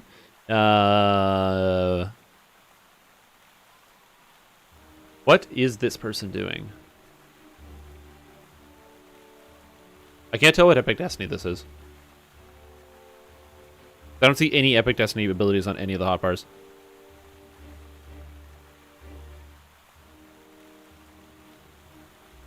Oh. You leave me hanging. You want to inject gossip right into your veins? Yeah. There's a bunch of problems.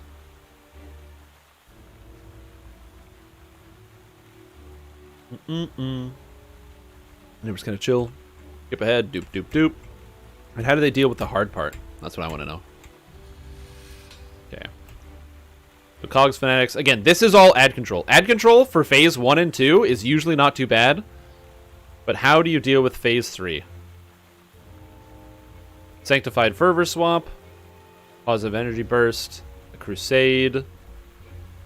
Oh, this is a Fate Singer. He's using Turn the Tide. Yep, he's a Fate Singer. I didn't see the Turn the Tide there. Hitting the boss. Sounds good. So skip ahead. This is just kind of hitting the boss for the most part. This is just all ad control. What matters is Phase 3. Phase 3 is the hardest part. So you can I think that any reasonably organized guild with the right stats can get to Phase 3.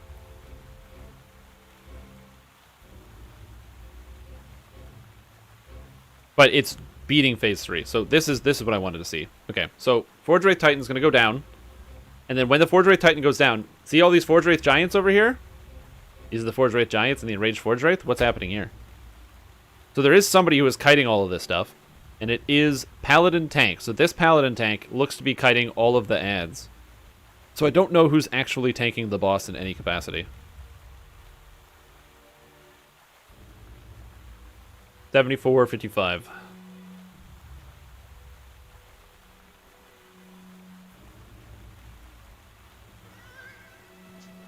That rogue almost died. Don't know what to. I gotta know what's happening here. Anyway, so skip ahead. Blah, blah, blah. So they're still kiting all of those monsters. I thought they applied chains to you, so you couldn't kite like that. Okay, so who's tanking the Forge Wraith Titan then right now?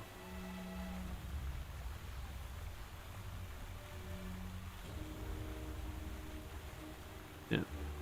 Who's how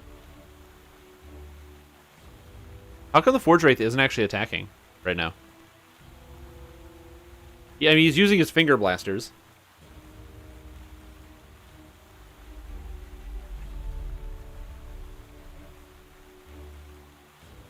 What's happening?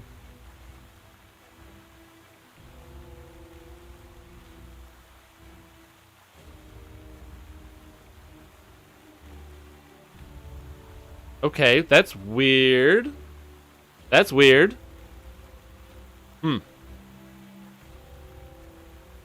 So the boss wasn't attacking, so that's interesting. I don't know why the boss wasn't attacking. Also, I think something's wrong here, because this is plus 280 to hit. That's probably just a, actually no, that's a smite, so that makes sense. That was actually a smite, which is why it's 280. But, yeah, I don't know. I don't know why the boss isn't attacking. So as you can see here, that's why whoever this is saved all of their, confront any foes, because you can just, this has a cooldown, but still it does a ton of damage. They're just spamming essentially through every ability, doing as much damage as physically possible, and you have a whole bunch of people who are also doing that at the same time. I don't know what the specifics is of the 10-man, but yeah. Still, I just can't figure out, why the Forge Wraith boss is literally doing nothing right now.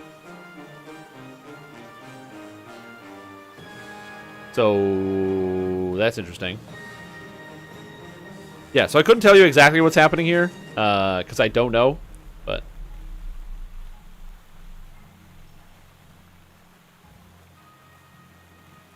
Compared to other games, it's amazing how many quick slots they fill. Yeah. Like I said, there's many different ways to play this game. Temple cheese? Yeah, I know. I'm aware. I'm aware.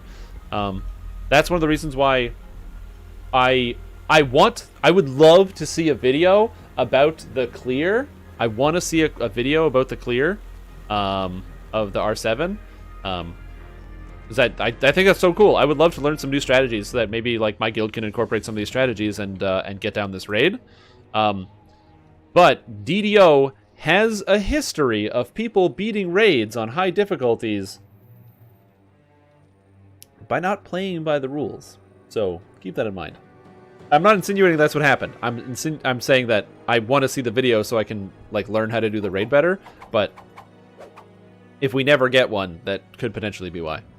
Like for example, there were people who were making claims that they could like crush Reaper 10 Baba really early when Baba came out in Strahd, and one of the groups that was doing that found a way to get outside of the walls of the arena, so then the two shambling, or not shambling mounds, the shambling mounds was aggroed on somebody who they couldn't get to and would just stand in a corner and do nothing, which is the hardest part of the raid.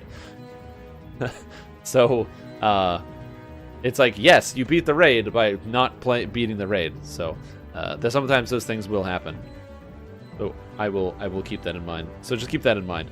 So that's what I said. I'd love to see that and hopefully get some perspective about some of those things.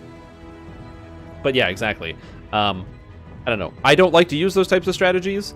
I personally like to just try to not so much like brute force it. Using different strategies to kite monsters is one thing. So if you can successfully kite monsters, sounds good. But when stuff happens where like, the game can't do anything because of something, whether it's like a bounds detection issue or an aggro issue or something like that, that's when it becomes. That's where I ask questions. That's what I want to know. Hopefully we'll get like some type of video like that. However, this is actually going to be the end of the live stream here because I have something to do. I wish I could stay with all you wonderful people because there's 69 of you, nice, in chat, but I actually do have to go. So I'm gonna be handing links over. We're gonna raid somebody because I feel like that's just the appropriate thing to do. You want Epic Spinal Tap? Then go run Epic Temple of Elemental Evil.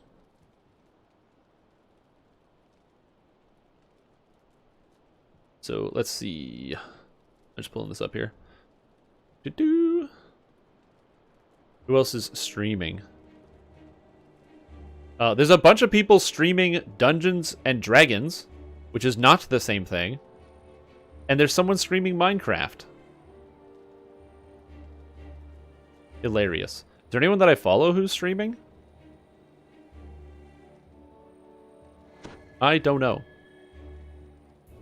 Anyway, so yeah, we're gonna go and raid somebody. But thank you guys for watching. We had a fantastic time. If you like this content, you want to see more of it, more deep dives into some of the different aspects of the video game, questions about different things, how to do different dungeons, do different raids, and what have you, or you just like the content, make sure you follow the channel so you get notified every single time I live stream, because I stream currently 6 days a week because 7 days was killing me, and I like 6 days a week a lot better, and it also gives me much easier video editing time. And make sure to ding that bell for notifications so you know. And also, if you like video editing time, does this guy post YouTube videos? Yeah, this guy does post YouTube videos at youtube.com/shrimptom for all your favorite YouTube needs. I'm going to be posting one about Artificer very, very shortly. And by very, very shortly, I mean I want to have it done for tomorrow, so that would be good. So we're going to be getting that out as well. And if you really love a show and you want to see it all the time, you're like, man, this is the best show ever. This is the best. I need to watch it. I have to watch this show, and you don't want it to go away. Consider subscribing, because every subscription helps me continue to do what I do here, so that way I can keep making content for all you wonderful, beautiful people. Quest complete. Jesus Christ! As Jibo gives 15 subs to the channel, as I'm pouring my soul out. So that was unexpected, but also, dude, thank you so much. That's ridiculous. That's crazy. Holy macaroni, dude. Quest Merry Christmas completed. indeed. Thank you. I really appreciate that. Thank you so much.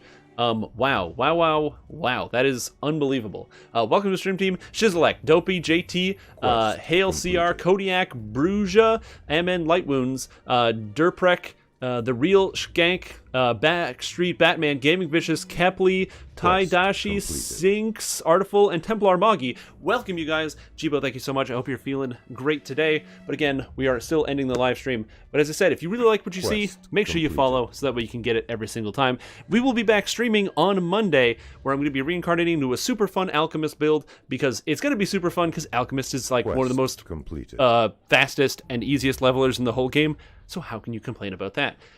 Also, I've been talking so much and I'm like kind of out of breath now. And I can't, this table's too low because it's worse with the chair, but then I gotta do that. Anyway, thank you for watching. Have a wonderful day. And we're gonna go raid, somebody because doesn't have a lot of viewers, just to help them out. Completed. Because that seems like it could be a fun and nice thing to do. But yeah, that's it. Thank you guys for watching. Appreciate it. New video Monday, new video tomorrow. Live stream Monday, Alchemist build. Full Metal Alchemist. It's gonna be fun. Join the Discord. Get a glass of water. Don't forget to cut the grass. It probably hasn't snowed where you are. There's no snow here. Why is there no snow in Canada? It's so weird. Anyways, thank you guys for watching. See you next time. Raid. Quest completed. Have been quested to bring. Oh god.